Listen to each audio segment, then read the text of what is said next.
नमस्कार, आप सभी को स्वागत है हमारे चैनल पे। आज की वीडियो में हम बात सेमेस्टर नंबर 1 की यूनिट नंबर 3 ऑफ सोशियोलॉजी, तो इसको हम कवर करेंगे आज। तो यूनिट नंबर 3 में अगर हम देखें तो सिलेबस में जो फर्स्ट टॉपिक आता है वो आता है causes and features of the change. Of what kind of change ये मेंशन नहीं है, तो मैं ये लगा के चल रहा हूँ कि it is about social change, because बात सोशल चेंज की, ठीक है। देन उसके बाद liberalisation and privatisation and after that globalisation, तो जिसको हम शॉर्ट में बोलते हैं LPG, ठीक है। देन उसके बाद अर्बनाइजेशन, एक्सर्बनाइजेशन एंड सब urbanisation, then modernisation and post modernisation. उसके बाद जो टॉपिक है आता है changes introduce in society due to this processes. उसके बाद सिक्स्थ टॉपिक जो है वो है डेवलपमेंट, प्लानिंग एंड चेंज। उसके बाद लास्ट टॉपिक जो है seventh topic, that is social movements and change, ठीक है। तो बेसिकली ये लिस्ट ऑफ टॉपिक्स है जो हम इस वीडियो में कवर करने वाले हैं। तो स्टार्ट करते हैं फर्स्ट टॉपिक से, that is causes and feature of social change. तो बेसिकली जो सोशल चेंज है उसका मतलब क्या है? To eradicate the evils of the society, मतलब जो गलत प्रैक्टिसेस हैं, जो गलत प्रथाएं हैं सोसाइटी में, उसको चेंज करना और सोसाइटी को इस तरीके से चेंज करना कि क्या हो, अपलिफ्टमेंट ऑफ द इंडिविजुअल्स हो, upliftment of the societal values हो, ठीक है। तो ये चीज है। तो बेसिकली इंट्रोडक्शन पार्ट में भी यही आएगा। Social change refers to significant and lasting transformation in social relationship, institution, values, norms and patterns of behaviour over time, ठीक है। तो विद टाइम जो चीजें चेंज होती हैं in the society in the good sense, उसको कहा जाता है सोशल चेंज। प्लस जो सोशल चेंज है वो जरूरी नहीं है वो पॉजिटिव हो, वो रिग्रेसिव भी हो सकता है, मतलब नेगेटिव डायरेक्शन में भी हो सकता है, ठीक है। तो बेसिकली ये आपको इंट्रोडक्टरी पार्ट में मेंशन करना है कि what is meant by social change, ठीक है। देन उसके बाद society remains static, change is a universal and constitution and continuous phenomena, ठीक है। तो बेसिकली हमने एक ही चीज समझी आज तक कि जो चेंज है वो परमानेंट है, मतलब कुछ भी चीज परमानेंट नहीं है, पर बदलाव, परिवर्तन ही संसार का नियम है, तो वही चीज है, ठीक है। तो इस तरीके से इंट्रोडक्टरी पार्ट आप मेंशन कर दोगे अबाउट द सोशल चेंज, किस तरीके से इफेक्ट करता है और विद टाइम किस तरीके से सोसाइटी चेंज होती है, ठीक है। अब आगे बढ़ते हैं टू द नेक्स्ट सब heading, that is causes of social change. तो क्या है कॉजेज? सबसे पहला कॉज क्या है? इकोनॉमिक कॉज, ठीक है। मतलब जब क्या हो कि इकोनॉमी की वजह से, मतलब वेल्थ या पैसे की वजह से सोसाइटी में कुछ चेंज आए, जैसे change in mode of production, जब प्रोडक्शन का मोड बदल जाए यानी कि तरीका बदल जाए। ओनरशिप ऑफ प्रॉपर्टी, जब क्या हो गवर्नमेंट ऑर्गेनाइज प्रॉपर्टी क्या हो जाए, प्राइवेट हो जाए, या प्राइवेट प्रॉपर्टी क्या हो जाए, गवर्नमेंट प्रॉपर्टी हो जाए। मतलब कैपिटलिस्ट स्टेट से सोशलिस्ट स्टेट या सोशलिस्ट स्टेट से capitalist state. Then industrial organisation, तो जो इंडस्ट्री का जो ऑर्गेनाइजेशन है वो चेंज हो जाए, या फिर डिस्ट्रीब्यूशन ऑफ वेल्थ, जो वेल्थ का डिस्ट्रीब्यूशन है, जैसे अभी जो वेल्थ है वो कंसंट्रेटेड है इन फ्यू पीपल, ठीक है, अगर वो चेंज होकर के ज्यादा लोगों के पास आ जाए तो that will be distribution of wealth, change in distribution of wealth, ठीक है। देन आगे चलते हैं, इससे क्या होता है? इससे जो है मेजर ट्रांसफॉर्मेशन होती है in society, in social structure, ठीक है, क्योंकि आज की चीज ज्यादातर वेल्थ और पैसों से जुड़ी हुई है, ठीक है। देन उसके बाद आए तो इंडस्ट्रियलाइजेशन से क्या हुआ? इंडस्ट्रियलाइजेशन से रिजल्ट आया किस चीज का? Decline of feudalism, then rise of capitalism, growth of urban centres and formation of new social classes, ठीक है। तो इंडस्ट्रियलाइजेशन से क्या हुआ? इंडस्ट्री सेटअप हुई जिसकी वजह से कैपिटलाइजेशन बढ़ गया, मतलब प्राइवेट इन्वेस्टर्स बढ़ गए।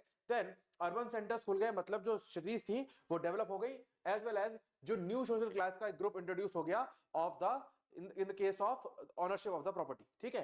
देन उसके बाद आगे चलते हैं तो आता है क्या? नेक्स्ट जो रीजन है दैट इज टेक्नोलॉजिकल कॉज, ठीक है। तो टेक्नोलॉजिकल कॉज का मतलब क्या है? जब टेक्नोलॉजी की वजह से क्या हो? सोशल चेंज हो, ठीक है।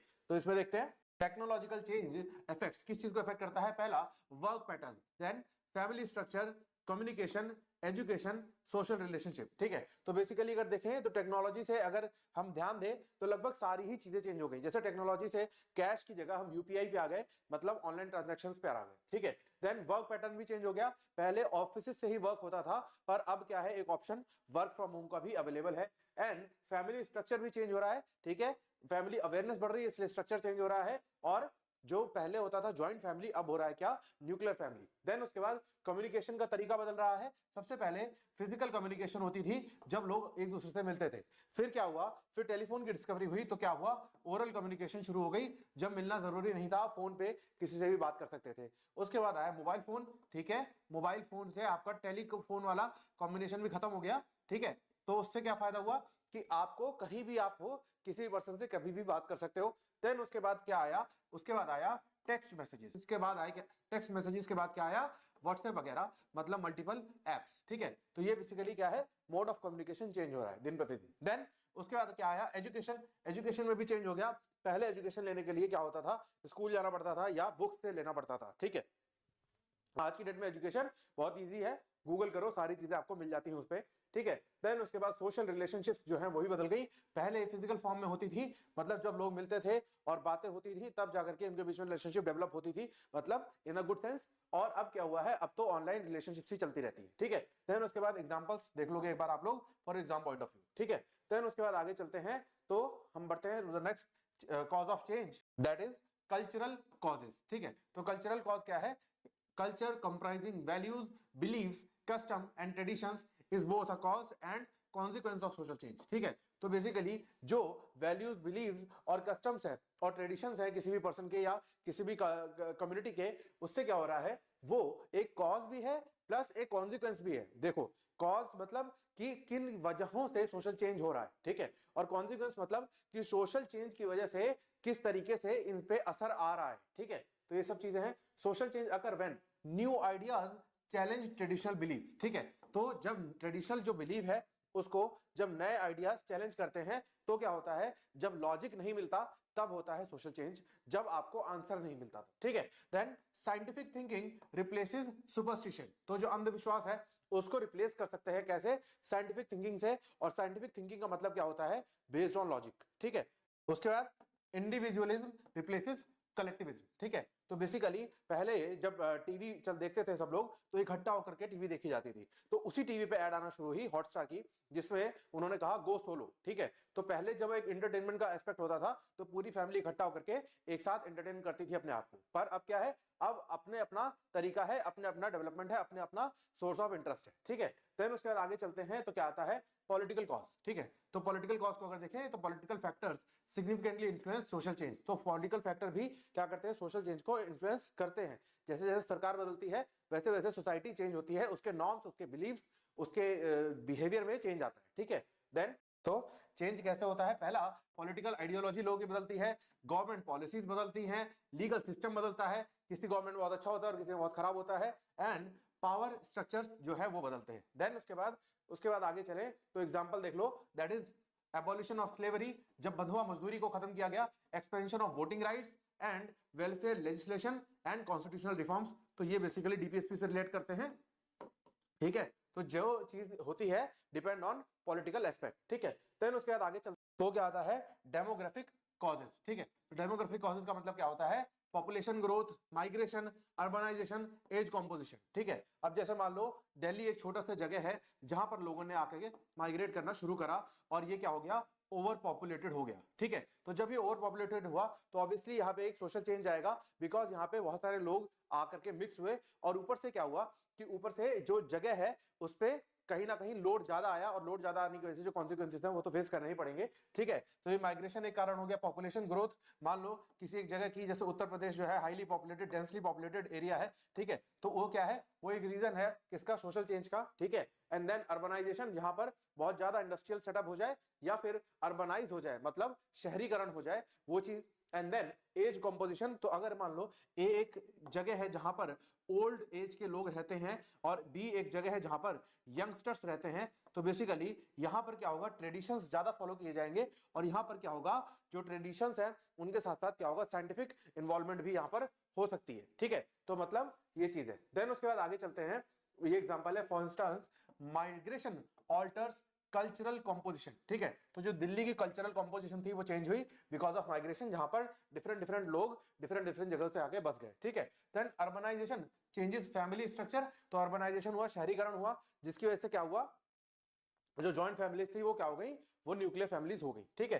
देन उसके बाद population explosion effect employment and education, ठीक है। तो जब पॉपुलेशन ज्यादा हो जाती है तो एजुकेशन और ऑब्वियसली एम्प्लॉयमेंट पे असर आता ही आता है, क्योंकि इतनी एम्प्लॉयमेंट तो है नहीं, ठीक है। देन उसके बाद आगे चलते हैं तो क्या आता है, आइडियोलॉजिकल एंड इंटेलेक्चुअल कॉजेज, जब आइडियल्स, बिलीव एंड आइडियोलॉजीज जो है वो चेंज हो जाती है, और उसके चेंज होने के साथ साथ क्या होगा, ऑब्वियसली उसका एक फोर्स आएगा सोसाइटी पे और सोशल चेंज का एक कारण बन जाएगा, ठीक है। तो जैसे अगर कोई रिफॉर्म मूवमेंट है, रेवोल्यूशंस है, तो वो किससे इंस्पायर होते हैं? By ideas of equality. ठीक है, आइडियाज ऑफ इक्वालिटी को अगर हम बोले तो आर्टिकल नंबर 14 में भी यही चीज मेंशन्ड है, justice, freedom and human rights. ठीक है, तो बेसिकली इनके बेसिस पे जो रिफॉर्म्स होती हैं, जो मूवमेंट्स होती हैं, उस पे ये इन चीजों से वो इंस्पायर्ड होती है। ठीक है, देन उसके बाद आगे चले तो क्या है, Max Weber emphasise that ideas, values such as religious ethics can independently influence social change, not merely economic factors. ठीक है, तो जो रिलीजियस एथिक्स है वो भी इन्फ्लुएंस कर सकते हैं सोशल चेंज को, सिर्फ इकोनॉमिक फैक्टर्स ही सोशल चेंज को इन्फ्लुएंस नहीं करते। ठीक है, देन उसके बाद आगे चलते हैं तो क्या है, social movements and reform movements. ठीक है, तो जो सोशल मूवमेंट्स हुई, जैसे हमने जब आजादी का दौर पढ़ा तो उसमें जो गांधी जी के द्वारा जो नेशन को एकजुट करा के सोशल मूवमेंट्स इनिशिएट करी, जैसे नॉन कोऑपरेशन मूवमेंट, अगर हम बात करें मुस्लिम लीग की तो खिलाफत मूवमेंट वगैरह, तो ये सब क्या है, ये सोशल चेंज का एक प्रोस्पेक्ट है, एक ऐसा लहर जो शुरू हुई और फिर उसने सोसाइटी को चेंज करा। ठीक है, जैसे राजा राम मोहन रॉय की सदन प्रथा को एबॉलिशन कराने वाली सोशल रिफॉर्म। ठीक है, तो उसके बाद आगे चलते हैं। ठीक है, तो ये बेसिकली अगर एग्जांपल देखें तो क्या है, women's right, civil rights, environmental protection and social justice. ठीक है, तो बेसिकली एग्जांपल है, देख लोगे आप लोग एक बार। उसके बाद आगे चलते हैं तो क्या है, फीचर्स ऑफ सोशल चेंज। तो क्या फीचर्स है, तो सबसे पहला डिस्टिंक्टिव फीचर्स हैं उसके, that distinguish it from temporary और इंडिविजुअल लेवल चेंजेस। ठीक है, तो सोशल चेंज का मतलब क्या है, दैट चेंज जो कि सोसाइटी में पार्शियल परमानेंट है। पार्शियल परमानेंट का मतलब क्या है, जो इतना भी टेम्परेरी नहीं है जो घंटों के हिसाब से हो, और जो इतना भी परमानेंट नहीं है जो कभी चेंज ही ना हो। ठीक है, तो इसमें अगर देखें तो सबसे पहले क्या है जो इसके फीचर, सबसे पहले यूनिवर्सैलिटी। मतलब क्या है, इसको देख लेते हैं। तो ये बेसिकली क्या है, यूनिवर्सल इन नेचर है, मतलब सारी सोसाइटीज क्या होंगी, सोशली चेंज होंगी धीरे धीरे। ठीक है, तो बेसिकली कुछ सोसाइटी ऐसा लगता है कि बहुत स्टैटिक है। ठीक है, जैसे अपने घर का ही माहौल देख लो, तो आज आपके पेरेंट्स हो सकता है बहुत स्ट्रिक्ट हो, पर धीरे धीरे विद टाइम क्या होंगे, वो लीनियंट होते जाएंगे। ठीक है, तो that is the universal stage, जहां पर हर सोसाइटी धीरे धीरे चेंज होगी, चाहे वो स्टैटिक दिखने वाली सोसाइटी भी है, तब भी वो धीरे विद टाइम चेंज होगी। ठीक है, देन उसके बाद कॉन्टिन्यूटी। तो बेसिकली देखें तो सोशल चेंज क्या है, एक कॉन्टिन्यूअस प्रोसेस है। मतलब ये ऐसा नहीं है जैसे होता है ना कि kidnapping is a one time offence. ठीक है, मतलब ये कॉन्टिन्यूइंग ऑफेंस नहीं है। अगर हम बात करें मर्डर तो it is a one time offence. ठीक है, तो ये सब क्या है, वन टाइम ऑफेंस है। लोग कंफ्यूज हो जाते हैं कि kidnapping is a continuing offence, answer is no. Kidnapping, जैसे मान लो किसी बच्चे को किडनैप करते हैं, तो जैसे ही उसको उसकी पेरेंट की कस्टडी से लिया, वैसे किडनैपिंग खत्म हो गई, उसके बाद कोई भी किसी को भी देता रहे, उससे फर्क नहीं पड़ेगा। ठीक है, पर अगर हम कंटिन्यूइंग ऑफेंस की बात करें तो क्या है, एब्डक्शन। ठीक है, तो एब्डक्शन की तरह ये भी क्या है, कंटिन्यूइंग चीज है, that is social change is a continuous process, ये विद टाइम चेंज होता रहता है। ठीक है, देन उसके बाद आते हैं तो क्या है, सोशल नेचर। मतलब social change is not individual change, it refers to change in social institution, relationship, norms and values. ठीक है, तो सोशल चेंज का मतलब ये नहीं है कि कोई इंडिविजुअल बदल गया। अगर मान लो ए, बी, सी, तीन लोग इस सोसाइटी में रहते हैं, तो तीन में से अगर ए ने अपने आप को चेंज कर लिया तो इसका मतलब ये नहीं कहा जाएगा कि वो सोशल चेंज हो गया। जब सारे ही बदल लेंगे तब माना जाएगा कि वो सोशल चेंज हुआ है, और जब सब बदल जाते हैं तो relationship, norms and values of the society वो भी बदल जाती है। ठीक है, देन आगे चलते फिर आता है temporal dimension, that is social change occurs over time, sudden events may trigger change but meaningful social change requires duration and persistence। ठीक है, तो जो मीनिंगफुल चेंज होता है, मतलब जिस चेंज को करने का सोसाइटी को बेनिफिट है, जिस चेंज को करने से प्रोग्रेस होगा, वो चेंज क्या होगा, विद टाइम आता है, ग्रेजुअल होता है, और प्लस अपना टाइम लेने के बाद वो एक ड्यूरेशन के बाद मीनिंगफुल चेंज होता है। ठीक है, देन उसके बाद डायरेक्शन ऑफ चेंज अगर देखें तो सोशल चेंज की कई डायरेक्शंस हैं। तो जैसे progressive direction, that is towards improvement, जब चीजें इंप्रूव हो। Then regressive direction, that is leading to decline, जब सिर्फ सुपरस्टिशन और विदाउट लॉजिक बात हो, based on any communal tension और based on any other thing, तो क्या होगा, वो रिग्रेसिव चेंज होगा। ठीक है, then evolutionary, that is gradual, and revolutionary, that is sudden and radical. ठीक है, तो बेसिकली ये सोशल चेंज के टाइप्स हैं। ठीक है, तो सबसे बेस्ट जो सोशल चेंज माना जाता है वो पहला प्रोग्रेसिव विद एवोल्यूशन, मतलब धीरे धीरे धीरे धीरे आप प्रोग्रेसिव लेवल पे बढ़ो, जिसको बोला जाता है कछुए की चाल से पढ़ाई करनी चाहिए। तो दैट इज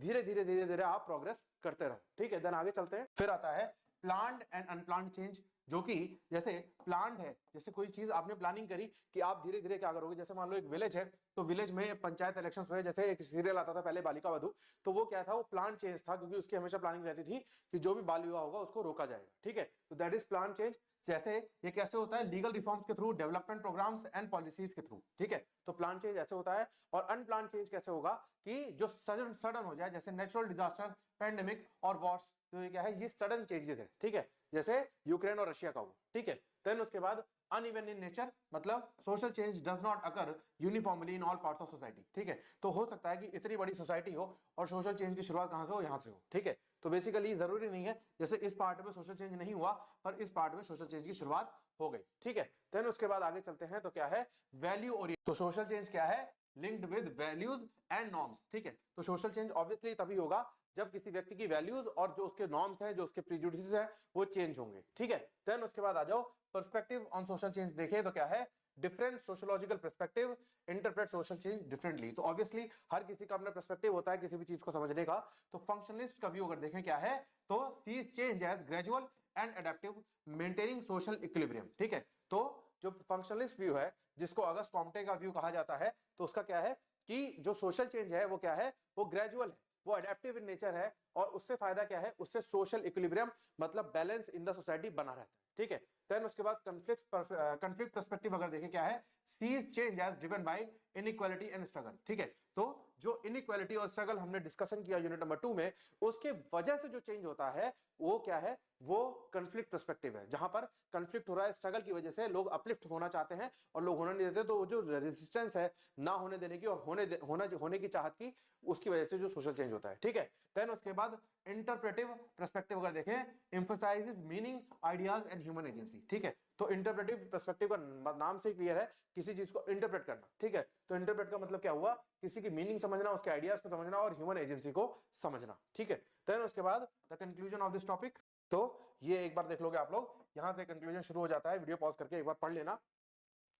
पढ़ने से फायदा ये होता है कि ये हमारे टीचर्स कहते थे, जब आप 1000 वर्ड्स पढ़ोगे, ठीक है, तो आप 100 वर्ड्स लिख पाओगे, ठीक है, तो इसलिए पढ़ना बेटर रहता है, और इसके जो कीवर्ड्स हैं आप मेमोराइज कर लेना और अपने आंसर में उसको अपने वर्ड्स में लिख सकते हो, ठीक है। देन आगे चलते हैं, तो नेक्स्ट टॉपिक जो है वो है LPG, that is liberalisation, privatisation and globalisation, ठीक है, तो बेसिकली ये जो टर्म्स हैं, that is liberalisation, privatisation and globalisation, ये हम बहुत अच्छे से समझ चुके हैं थ्रू आवर डिस्कशंस, जो हमने यूनिट 2 में भी करी, और फिर हम इसको एक बार डिटेल व्यू में देख लेते हैं, ठीक है। तो इंट्रोडक्टरी पार्ट में सीधे सीधे आपको इन सब का एसेंस लिखना है कि what is meant by liberalisation, privatisation and globalisation. तो बेसिकली लिबरलाइजेशन का मतलब सिंपल सा इतना है कि जब आप क्या हो, आपको थोड़ी लिबर्टी दे दी जाए, थोड़ी सी आजादी दे दी जाए, किस लिए, ताकि आपको थोड़ा बेनिफिट हो सके, बेनिफिट किस सेंस में, इकोनॉमिक सेंस में, ठीक है। तो जब सरकार आपको थोड़ी सी छूट दे दे कि आप अपनी इकोनॉमिक ग्रोथ कर लो, थोड़े से नॉर्म्स रिलैक्स कर दिया जाए, दैट इज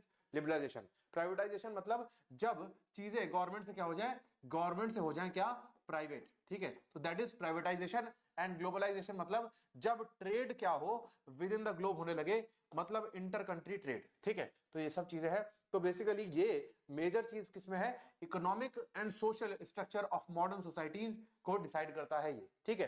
देन उसके बाद देखें, तो बेसिकली ये जो प्रोसेस है, ये लेट 20th सेंचुरी में इमर्ज हुए, ठीक है, तो ये सब देख लोगे एक बार आप लोग, तो इसको आप प्रॉपर्ली एक्सप्लेन करोगे इन इंट्रोडक्टरी पार्ट। देन आगे चलते, तो अब देखते हैं what is the meaning of liberalisation, ठीक है, तो लिबरलाइजेशन का मतलब क्या है, relaxation of government controls and regulations on economic activities in order to promote free enterprise, competition and efficiency, ठीक है, तो बेसिकली एफिशिएंसी बढ़ाने के लिए, कंपटीशन बढ़ाने के लिए, और इकोनॉमिक कंडीशंस को बेसिकली अगर कहूं इन शॉर्ट क्रक्स में, तो वो बढ़ाने के लिए जो रूल्स एंड रेगुलेशंस में रिलैक्सेशन कर दिया जाता है, तो वो चीज क्या है, वो है लिबरलाइजेशन, ठीक है। देन उसके बाद फीचर्स अगर देखें तो क्या है, पहला removal of excessive licensing and permits, ठीक है, तो हमने एक पढ़ा था कि लाइसेंस राज रखा गवर्नमेंट ने अपने हाथ में, जब हमने ये पढ़ा था कि मिक्स्ड इकोनॉमी होती है, ठीक है, mixed economy.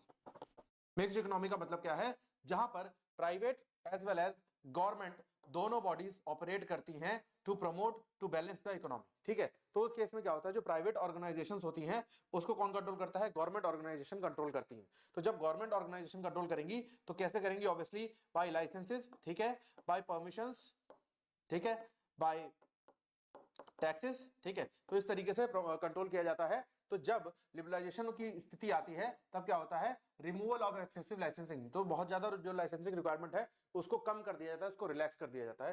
Then reduction of government control over industries, ठीक है, तो जो गवर्नमेंट कंट्रोल है ओवर द इंडस्ट्रीज, जो चेक्स एंड बैलेंसेस है उसको थोड़ा सा रिलैक्स कर देते हैं या रिड्यूस कर देते हैं। देन आगे चलते हैं, deregulation of markets, encouragement of private investment and trade liberalization through reduction of tariffs and quotas, ठीक है। तो बेसिकली क्या है, सारी चीजों को रिलैक्स कर देंगे, जैसे मार्केट को डीरेगुलेट करना शुरू कर देंगे, बहुत ज्यादा रेगुलेशन में होगी तो मार्केट उतनी जल्दी इफेक्टिव नहीं हो पाएगी। And then encouragement of private investment, तो private investment in the sectors, economic sector में उसको इंकरेज करेंगे ताकि लोग उसमें ज्यादा से ज्यादा इन्वेस्ट करें और उनको अच्छा रिटर्न मिलेगा तभी वो इन्वेस्ट करेंगे। एंड ट्रेड को थोड़ा सा लूज कर देते हैं ताकि क्या हो, थोड़ा सा मॉनेटरी बेनिफिट हो सके। और कैसे लूज करेंगे, टैरिफ मतलब टैक्सेस और कोटास को रेगुलेट करके, ठीक है। देन उसके बाद ऑब्जेक्टिव्स देखें तो क्या है,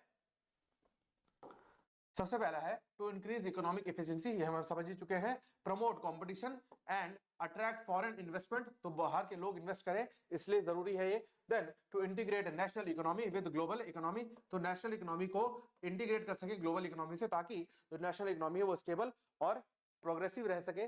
then social and economic impact of liberalisation, अगर देखें तो क्या है, सबसे पहले पॉजिटिव इंपैक्ट डिस्कस करते हैं। तो पहला पॉजिटिव इंपैक्ट क्या है, फास्टर इकोनॉमिक ग्रोथ, ठीक है। तो इकोनॉमिक ग्रोथ क्या होगी, फास्ट होगी, क्योंकि हर कोई इकोनॉमिकली इन्वेस्ट करना चाहेगा और इकोनॉमिकली इन्वेस्ट करने में उसकी जो इकोनॉमी है, वेल्थ है, वो बढ़ेगी। Then expansion of industries and service, तो इंडस्ट्रीज का एक्सपेंशन होगा, बाहर के लोग भी इन्वेस्ट करेंगे, और सर्विसेज मतलब एम्प्लॉयमेंट का एक्सपेंशन होगा। देन इंक्रीज कस्टमर चॉइसेस, तो जो कंज्यूमर है उसकी चॉइस इंक्रीज हो जाएगी, उसके बाद बहुत सारे ऑप्शंस आ जाएंगे।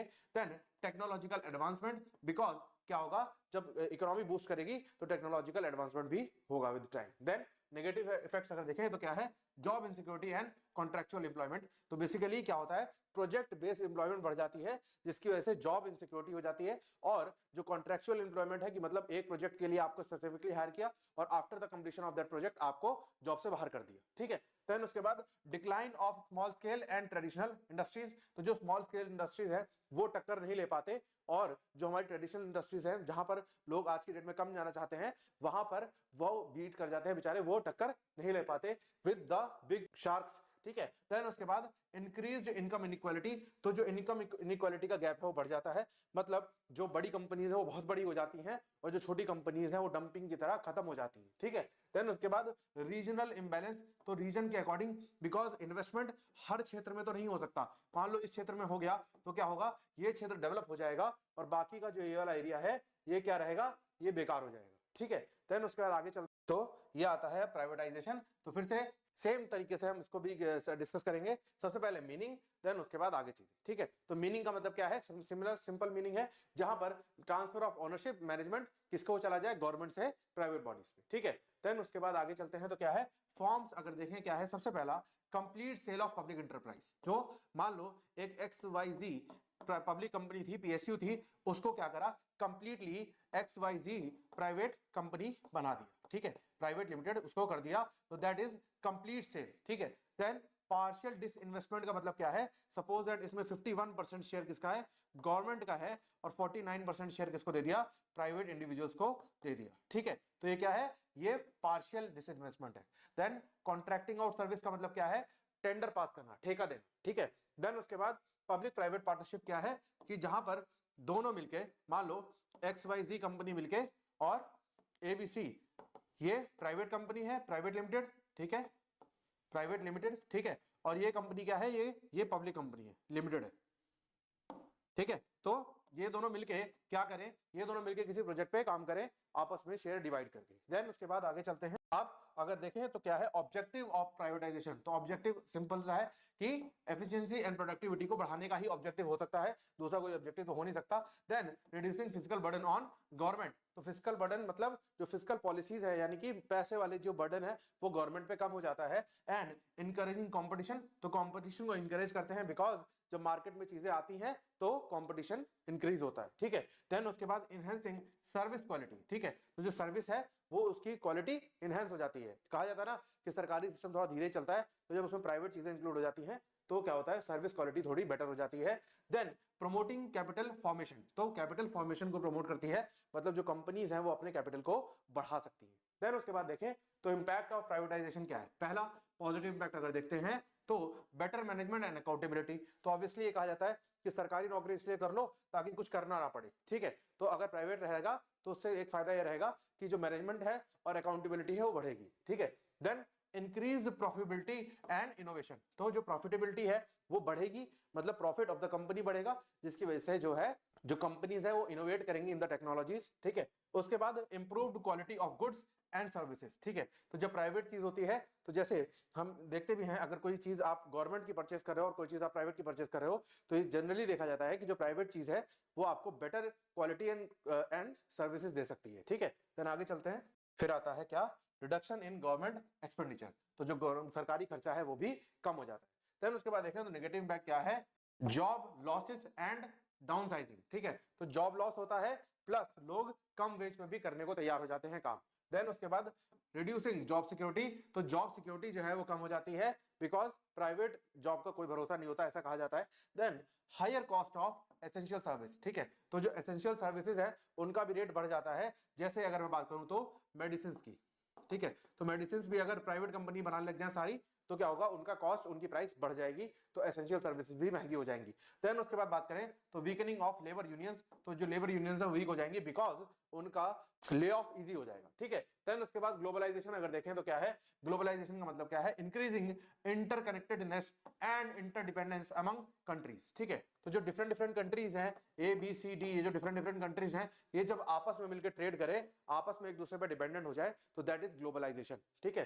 किसके फ्लो से करते हैं ये, पहला गुड्स एंड सर्विसेज के फ्लो से, ठीक है। तो जब गुड्स एंड सर्विसेज का फ्लो क्या हो जाए, एक दूसरे के साथ होने लगे, तो दैट इज ग्लोबलाइजेशन। देन उसके बाद कैपिटल एंड इन्वेस्टमेंट के थ्रू, टेक्नोलॉजी के through, information and people and culture के थ्रू, तो इस तरीके से ग्लोबलाइज किया जाता है बिटवीन द डिफरेंट कंट्रीज, ठीक है। तो ये बेसिकली पैटर्न्स है कि किस तरीके से कंट्रीज ग्लोबलाइज करती हैं।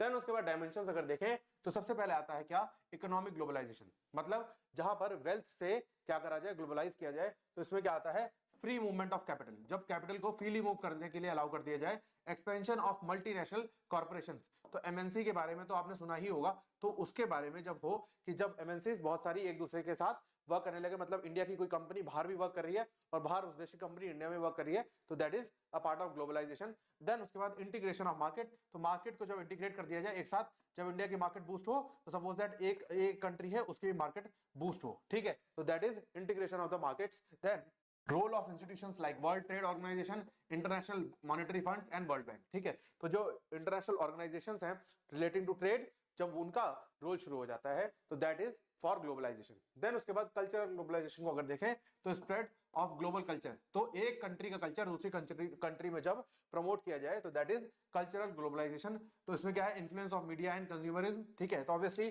कंज्यूमरिज्म का मतलब क्या है, जब एक मान लो ये कंट्री है, एक ये कंट्री है, इसकी मीडिया इसके जो कल्चर है, इसकी मीडिया इस कल्चर को दिखाए और वाइस वर्सा, ठीक है। तो क्या होगा, कल्चरिज्म के थ्रू, कल्चर के थ्रू ग्लोबलाइजेशन होगा, ठीक है।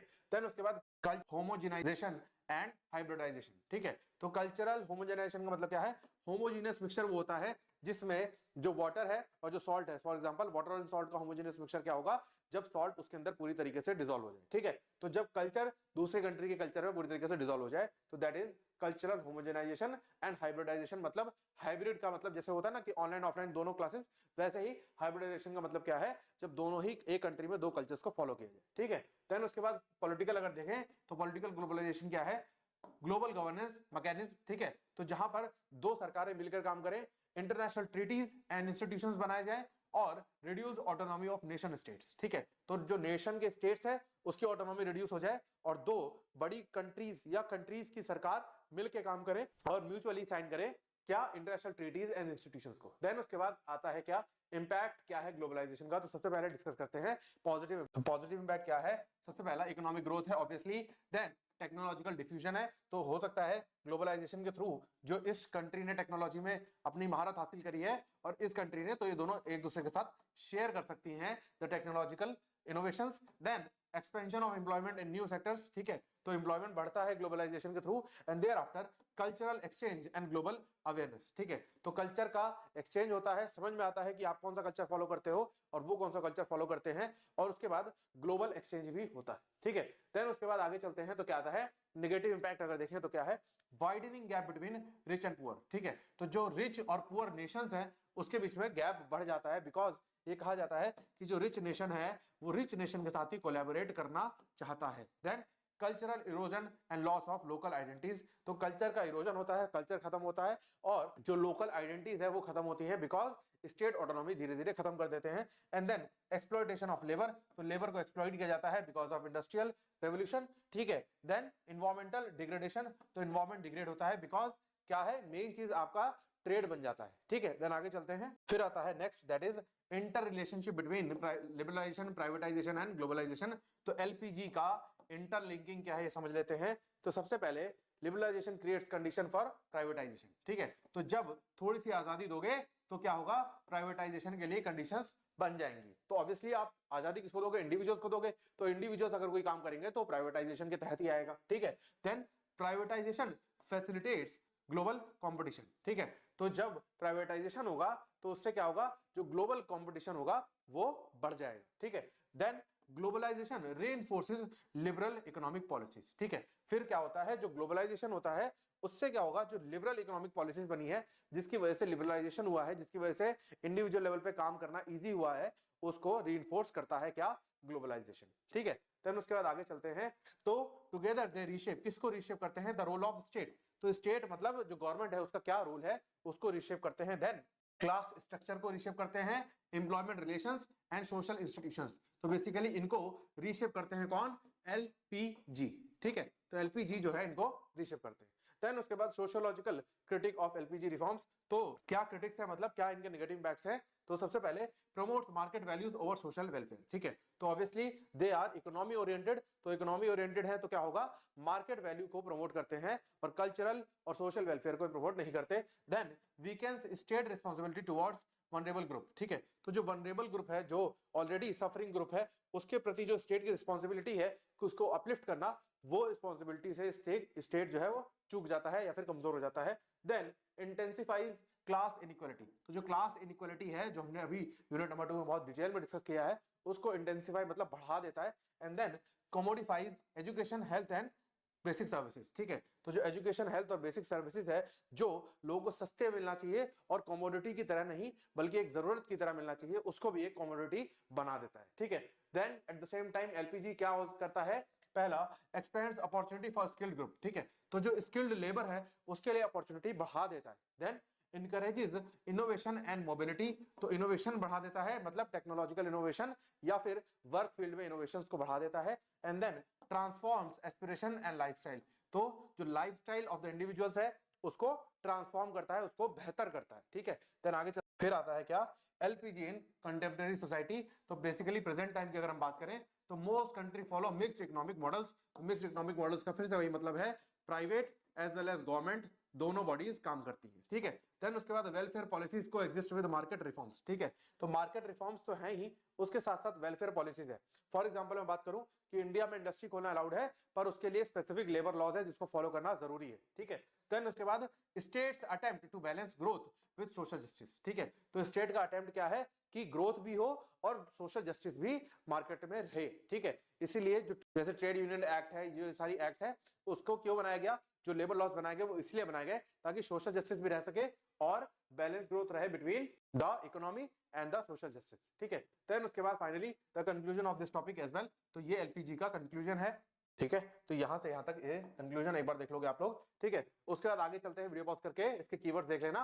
देन उसके बाद आगे चलते हैं towards the next topic, that is urbanization, suburbanization and exurbanization, ठीक है, तो अर्बनाइजेशन का मतलब क्या है, शहरीकरण, ठीक है, तो इसका मतलब क्या है, human settlement pattern change with economic development, technological progress and social transformation, ठीक है, तो बेसिकली जो ह्यूमन सेटलमेंट है वो विद टाइम क्या होता है, वो चेंज होता है। जैसे हमने पढ़ा सोशल चेंज, ठीक है, तो वो कैसे कैसे चेंज होता है, विद इकोनॉमिक डेवलपमेंट। तो जैसे जैसे इकोनॉमी डेवलप करेगी उस तरीके से वो चेंज होगा। टेक्नोलॉजिकली जैसे जैसे प्रोग्रेस होगा वैसे वैसे वो चेंज होगा। एंड सोशल ट्रांसफॉर्मेशन जैसे जैसे होगा ह्यूमन सेटलमेंट चेंज होगा, अपग्रेड होगा, ठीक है। देन उसके बाद 3 इंपॉर्टेंट प्रोसेस जो है वो क्या है, urbanisation, suburbanization and exurbanization, ठीक है। तो ये समझ लेते हैं क्या है, describe different stages and form of population redistribution, ठीक है। तो पॉपुलेशन रीडिस्ट्रीब्यूशन के जो फेजेस हैं उसको ये तीनों चीजें रीडिफाइन करते हैं। तो अब बात करते हैं क्या, सबसे पहले अर्बनाइजेशन की। तो सबसे पहले मीनिंग समझ लेते हैं। तो अर्बनाइजेशन का मतलब क्या है, जब जो मेजर पॉपुलेशन है वो कहाँ रहने लगे, शहरों में रहने लगे, तो शहरीकरण करना, ठीक है। तो जब अर्बन एरियाज में मोस्ट पॉपुलेशन रहने लगती है, ठीक है, तो accompanied by the growth and expansion of cities and spread of urban lifestyle, ठीक है। तो सिटीज का ग्रोथ और एक्सपेंशन होता है, और क्या होता है कि जो लाइफस्टाइल है वो क्या हो जाती है, शहरी लाइफस्टाइल हो जाती है, मतलब अर्बन लाइफस्टाइल हो जाती है। तो ये क्या क्या इन्वॉल्व करती है, सबसे पहले इंक्रीज इन अर्बन पॉपुलेशन। तो जो अर्बन पॉपुलेशन है वो इंक्रीज करती है। जैसे ये मान लो अर्बन एरिया है, ये रूरल एरिया है, तो लोग यहाँ से यहाँ चले जाएंगे, ठीक है। देन उसके बाद physical expansion of towns and cities. तो ये क्या करेगा, धीरे धीरे, क्योंकि यहाँ पे डेंस पॉपुलेशन हो जाएगी तो लोग धीरे धीरे डेवलप करना शुरू करेंगे टाउन्स एंड सिटीज, ताकि क्या हो, लोग उसमें एडजस्ट करके रह सके और एम्प्लॉयमेंट अपॉर्चुनिटीज बढ़ सके और शहरीकरण हो सके, ठीक है। देन उसके बाद transformation of social economic and cultural life, ठीक है। तो जो social economic and cultural life है of villages and of urban cities, तो उसको अगर आप देखोगे तो उसमें बहुत ज्यादा डिफरेंस है। तो जो डिफरेंस है वो ये है कि जो विलेजर्स हैं जब वो अर्बनाइजेशन के पार्ट बन जाते हैं तो वो अपने कल्चर और अपने लाइफस्टाइल को चेंज करके जो शहरी लाइफस्टाइल है उसको फॉलो करने लगते हैं। देन उसके बाद कॉजेज अगर देखें तो क्या है, urbanization occurs due to combination of push and pull factors, ठीक है। तो दो फैक्टर्स हैं, that is push and pull factors. तो पुश और पुल फैक्टर को अगर मैं थोड़ा एक्सप्लेन करूं तो क्या है कि पुश फैक्टर का मतलब क्या है, एक पर्सन है जो कौन है, विलेज से बिलोंग करता है, ठीक है। तो विलेज में क्या है, थोड़ी स्लो लाइफस्टाइल है, थोड़ी अपॉर्चुनिटीज, इकोनॉमिक अपॉर्चुनिटीज कमजोर है, और एग्रीकल्चर पर डिपेंडेंसी ज्यादा है जिसमें फिजिकल वर्क ज्यादा है, ठीक है। तो ये फैक्टर्स क्या करेंगे, ये इसको पुश करेंगे। पुश कहां से करेंगे, विलेज से बाहर पुश करेंगे, विलेज से बाहर धक्का देंगे। और कहां धक्का देंगे, ये देंगे सिटी में, इसको धक्का देंगे। क्यों, क्योंकि वहां पर एक पुल फैक्टर है जो अपनी तरफ खींचता है। पुल करना मतलब अपनी तरफ खींचना। तो जो ऐसा फैक्टर है वो क्या है, जब वो सिटी की तरफ अट्रैक्ट होगा, क्यों होगा, बिकॉज सिटी के पास पुल फैक्टर है, क्या, इजी, कंफर्ट, लग्जरी, से ये सारी कहां है, सिटी के पास है, मतलब अर्बन चीजों में है, प्लस जॉब अपॉर्चुनिटीज, सब कुछ सिटी में उसको दिखाई देगा। तो विलेज का जो कष्ट है वो उसको क्या करेगा, पुश करेगा, ठीक है।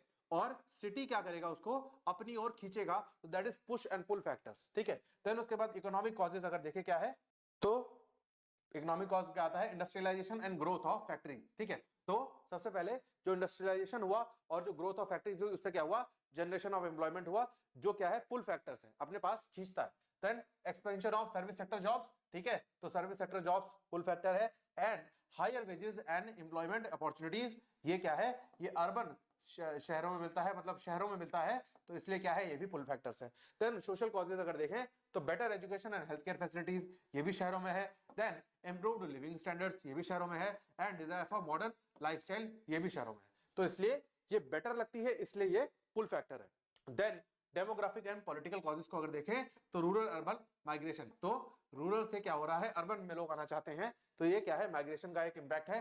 Then administrative reclassification of areas as urban, ठीक है। तो एडमिनिस्ट्रेशन ने कुछ जगहों को, जैसे बोलते हैं ना, जहां पर म्युनिसिपल कॉर्पोरेशन हो तो वो क्या है, वो अर्बन एरियाज है, जहां पर पंचायत हो वो क्या है, रूरल एरिया पंचायत, ठीक है। तो ये चीज हो गई। देन उसके बाद government policies and infrastructure development, ठीक है। तो जैसे मान लो गाजियाबाद की जीडीए, तो वो क्या है, वो पॉलिसीज बनाएगी और इंफ्रास्ट्रक्चर को डेवलप करेगी इन द गाजियाबाद, ठीक है। देन ऐसे कोई विलेजेस में अथॉरिटी नहीं है। देन उसके बाद आगे चलते हैं, अब आता है फीचर्स ऑफ अर्बनाइजेशन। तो पहला पॉपुलेशन डेंसिटी है। Then occupational diversity beyond agriculture, तो एग्रीकल्चर के अलावा भी बहुत सारे काम है करने के लिए। And formal and impersonal social relationship है, तो फॉर्मल रिलेशनशिप है, ज्यादा पंचायत नहीं है, एक दूसरे में ज्यादा घुसते नहीं है। एंड ग्रेटर सोशल मोबिलिटी है।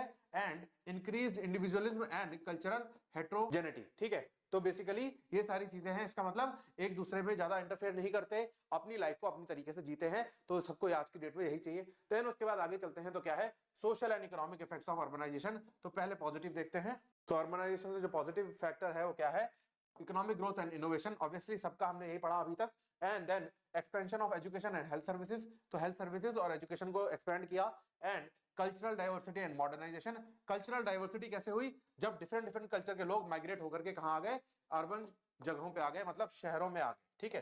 देन उसके बाद greater opportunities for social mobility, ठीक है, तो जो सोशल मोबिलिटी है, मतलब जो liquidation in the social life है, उसकी अपॉर्चुनिटीज ज्यादा है। देन नेगेटिव इफेक्ट्स अगर देखें तो क्या है, growth of slums and informal settlements, ठीक है, तो जब लोग आ तो गए शहरों में, पर उनको रहने के लिए जगह तो नहीं है, उनके पास घर तो नहीं है, तो इसलिए क्या हुआ, उनको स्लम्स बनानी पड़ी और उनको एक इनफॉर्मल तरीके से रहना शुरू करना पड़ा। अनएम्प्लॉयमेंट एंड अंडर एम्प्लॉयमेंट का एक स्कोप शुरू हो गया, बिकॉज एम्प्लॉयमेंट बढ़ी तो सही, पर उससे ज्यादा लोग आ गए, तो लोगों के आने से क्या हुआ, अनएम्प्लॉयमेंट हुआ, या फिर लोगों ने सस्ते रेट पे काम करना शुरू कर दिया, ठीक है। देन एनवायरमेंटल, तो पॉल्यूशन भी बढ़ गया because of density of the population, traffic congestion and pressure on civic amenities, ठीक है, तो ट्रैफिक बहुत ज्यादा होता है, जैसे कहा जाता है ना, जैसे अभी न्यूज में भी आया था कि जब दिवाली का टाइम आया था तो बेंगलोर का शहर एकदम खाली हो गया, तो क्यों, बिकॉज ऑफ वहां पे लोग कैसे आए हैं, माइग्रेशन के थ्रू ही आए, ठीक है। देन उसके बाद अर्बन पॉवर्टी एंड इनइक्वालिटी, ठीक है, तो इनइक्वालिटी बढ़ी बिकॉज जो लोग गांव में रह गए उनकी इकोनॉमिक कंडीशन थोड़ी वीक हो गई, और अर्बन पॉवर्टी वो भी बढ़ी बिकॉज जो लोग अनस्किल्ड लेबर जो आया विलेजेस से टुवर्ड्स द सिटी, तो उसको कोई भी बेहतर जॉब अपॉर्चुनिटी नहीं मिली। देन सोशियोलॉजिकल सिग्निफिकेंस, तो क्या है, सबसे पहले जॉइंट फैमिलीज जो हैं वो क्या बन गई, वो न्यूक्लियर फैमिलीज बन गई, ठीक है, तो जहां पर दादी दादा लोग साथ में रहते थे, पेरेंट्स चाची चाचा वगैरह, वो सब क्या हो गए, वो न्यूक्लियर हो गए, मतलब पेरेंट्स एंड चिल्ड्रन ओनली, ठीक है। देन उसके बाद आगे चलते हैं, community based life into individual centred life, ठीक है, तो पहले जहां पर जो गांव की लाइफ होती थी वो कम्युनिटी बेस्ड होती थी, जहां पर आसपास के लोग एक दूसरे का ध्यान रखते थे, एक दूसरे के साथ काम करते थे, जस्ट लाइक गोकुलधाम सोसाइटी, ठीक है। पर अब क्या हुआ, ये इंडिविजुअल सेंटर लाइफ हो गई कि भाई आपको अपने से मतलब होना चाहिए, हमें अपने से मतलब है, ना हम आपके ना आप हमारे, ठीक है। Then traditional norms, rational and secular values, ठीक है, तो जो ट्रेडिशनल नॉर्म्स है वो चेंज होकर क्या हो गए, रेशनल और सेकुलर वैल्यूज में कन्वर्ट हो गए। देन सब अर्बनाइजेशन को समझते हैं, तो सब अर्बनाइजेशन का मतलब क्या है, process by which people move from central urban areas to suburban regions, ठीक है, मतलब क्या है, जो जैसे ये है मान लो दिल्ली, ठीक है, दिल्ली के बाद जो डेवलप्ड एरिया है वो क्या है, एनसीआर, ठीक है, तो लोगों ने क्या करा, जो मेन अर्बन एरिया है उसको छोड़ करके लोग उसके आसपास के डेवलप्ड एरिया में रहने लगे और उस पर काम करने लगे, ठीक है, तो बेसिकली ये चीज है सब अर्बनाइजेशन। देन आगे चलते हैं, तो कॉजेज अगर देखें तो क्या है, सबसे पहले over crowding and high cost of living in cities, ठीक है, तो जैसे अगर बोला जाता है कि जैसे आप दिल्ली में घर खरीदो और इससे बेटर है कि आप कहां पर, नोएडा में घर ले लो, ठीक है, तो घर के पास ही है दोनों चीजें, तो आपको कोई अपॉर्चुनिटी अगर दिल्ली में है तो नोएडा से भी आप कवर कर सकते हो, पर जो cost of living in Noida है वो as compare to the purchasing of house या रियल एस्टेट वो मच इजी है एज कंपेयर टू दिल्ली, ठीक है। देन उसके बाद desire for better housing and cleaner environment, then improve transportation and commuting facilities, ठीक है, तो बेसिकली ये सब क्या है, ये सब अर्बनाइजेशन का एस्पेक्ट है, जहां पर क्या है, बेटर हाउसिंग और क्लीनर एनवायरनमेंट की रिक्वायरमेंट है। जैसे बोला जाता है ना कि अगर आप दिल्ली में रहो या आप ग्रेटर नोएडा में रहो, तो ग्रेटर नोएडा जो है उसका पॉल्यूशन थोड़ा सा कम है as compare to other states, ठीक है। देन उसके बाद क्योंकि वहां पे ग्रीनरी ज्यादा है, ठीक है। देन उसके बाद डेवलपमेंट ऑफ सैटेलाइट टाउन्स, ठीक है, and decentralization of industries and offices, ठीक है, तो जो इंडस्ट्रीज एंड ऑफिसेज भी हैं वो कहाँ है, जनरली गुड़गांव में है, नोएडा में है, ग्रेटर नोएडा में है, वो खुद इसी तरीके से काम करते हैं कि उनको एग्जैक्टली अर्बन एरिया जैसे दिल्ली को अवॉइड करना पड़े तो मच बेटर है, ठीक है। देन उसके बाद फीचर्स ऑफ सब अर्बनाइजेशन को अगर देखें तो क्या है, सबसे पहला lower population density than urban course, ठीक है, तो जो अर्बन सिटीज हैं, जो प्रॉपरली डेवलप्ड अर्बन सिटीज हैं, उसमें जो पॉपुलेशन है उसके कंपैरिजन में जो सब अर्बन एरियाज है उसमें पॉपुलेशन डेंसिटी कम है। देन प्रीडोमिनेटली रेसिडेंशियल कैरेक्टर, तो इनका जो मेन कैरेक्टर है वो रेसिडेंस, मतलब लोग रहना वहां पे प्रेफर करते हैं और काम करना इन अर्बन एरियाज, ठीक है। Then commuter based lifestyle, then planned housing colonies and dominance of middle class household, ठीक है, तो बेसिकली ये जो दिमाग है तिकड़मबाजी मिडिल क्लास की है कि आप रह कहीं और लो और वहां पे से आगे यहाँ पे काम कर लो और बेटर जगह पे रहो, बेटर अच्छे से रहो और काम यहीं पे करते रहो, ठीक है। देन उसके बाद सोशल इंपैक्ट क्या है, सबसे पहला reduced congestion on city centres, ठीक है, तो जो सिटी सेंटर्स हैं उस पे कंजेशन की रिडक्शन हुई बिकॉज ऑफ सब urbanisation. Then partial revival of neighbourhood life, तो पड़ोस भी अच्छा हो गया। And then increased dependence on private transport, ठीक है, तो जो प्राइवेट ट्रांसपोर्ट है जस्ट ऑटो ई रिक्शास वगैरह, उस पर जो है डिपेंडेंसी बढ़ी। And then social segregation based on income, तो जो लोग हैं वो सोशली सेग्रीगेट हो गए on the basis of their income, मतलब जो रिच क्लास है वो अर्बन में ही रुक गई और जो मिडिल क्लास है वो आउटस्कर्ट्स ऑफ द अर्बन, ठीक है। देन उसके बाद एक्सपेंशन ऑफ अर्बन स्प्रॉल, ठीक है, तो ये सब चीजें। देन उसके बाद आगे चलते हैं तो क्या आता है, नेक्स्ट टॉपिक आता है दैट इज एक्स अर्बनाइजेशन। इसका मीनिंग देख लेते हैं। तो एक्स अर्बनाइजेशन का मतलब क्या है, refers to the movement of population beyond suburban area, ठीक है। तो जैसे अगर कोई गुड़गांव में काम करता है तो गुड़गांव से वो चला गया कहां, दिल्ली, तो क्या है वो वो सब अर्बनाइजेशन है, ठीक है। अब वो कहां चला गया, वो एनसीआर चला गया, ठीक है, तो ये क्या है, ये भी सब अर्बनाइजेशन माना जाएगा। पर अगर वो कहां चला गया, ग्रेटर नोएडा चला गया, तो वो क्या है, दिस इज बियॉन्ड सब अर्बन एरियाज, ठीक है। या अगर वो थोड़ा और दूर जाकर के जेवर चला गया, ठीक है, तो ये सब क्या है, ये सब बियॉन्ड सब अर्बन एरियाज में माइग्रेशन है या मूवमेंट ऑफ पीपल है, ठीक है। तो ये क्या है, जो रूरल सेमी रूरल रीजन्स में है। जैसे मैं एक एग्जांपल देता हूं, जैसे कानपुर में जो लोग जॉब करते हैं, ठीक है, कानपुर में जॉब करने वाले अगर कहां से आ रहे हैं, बांगरमऊ से आ रहे हैं, बांगरमऊ से अगर आ रहे हैं तो वो क्या है, दिस इज अ विलेज, ठीक है, और ये क्या है, ये अर्बन एरिया है, ठीक है। तो ये क्या है, ये है एग्जांपल ऑफ एक्स अर्बनाइजेशन, ठीक है। देन उसके बाद आगे चलते हैं तो कॉजेस देखें अगर क्या है, तो सबसे पहले desire for spacious and natural living environment, ठीक है, तो स्पेशियस और नेचुरल लिविंग एनवायरनमेंट का desire, and high urban and suburban land prices, तो कानपुर में घर बहुत ज्यादा होगा महंगा एज कंपेयर टू बांगरमऊ, ठीक है। Then improved road networks and communication technology, ठीक है, तो रोड नेटवर्क और कम्युनिकेशन टेक्नोलॉजी इंप्रूव होने की वजह से, and work from home and flexible employment की जॉब ऑफर की वजह से, ठीक है।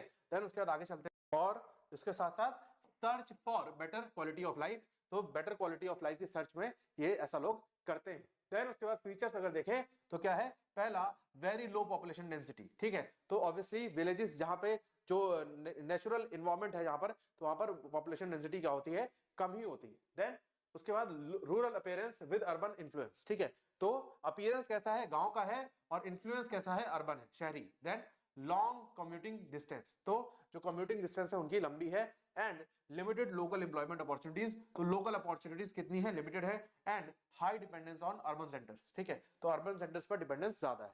देन उसके बाद सोशल कॉन्सिक्वेंस देखें तो क्या है, सबसे पहला blurring of urban rural distinction, ठीक है, तो शहर और गांव में ज्यादा फर्क नहीं बचेगा, and environmental stress due to land conversion, ठीक है, तो लैंड कन्वर्ट होगा बिकॉज लोग जहां पर एग्रीकल्चर कर रहे थे वहां पर अब लोग रहना शुरू कर रहे हैं, तो इसलिए क्या होगा, एनवायरमेंटल स्ट्रेस होगा। Then increased commuting time and fuel use, ठीक है, तो आने जाने में बहुत समय लगेगा और फ्यूल जो है वो ज्यादा लगेगा। देन वीक कम्युनिटी इंटीग्रेशन, तो कम्युनिटी इंटीग्रेशन क्या होगा, वीक होगा, and transformation of rural economies and lifestyle, तो जो रूरल इकोनॉमीज हैं, जो गांव की इकोनॉमीज हैं, उसको ट्रांसफॉर्म होगा और जो लाइफस्टाइल है गांव की वो भी चेंज हो जाएगी। देन उसके बाद आगे चलते हैं, तो ये कंपैरिजन टेबल है बिफोर द एग्जाम, एक बार आप देख लोगे, इसको मैं डिस्कस नहीं कर रहा हूं बिकॉज हम एक एक एस्पेक्ट पे डिस्कशन कर चुके हैं।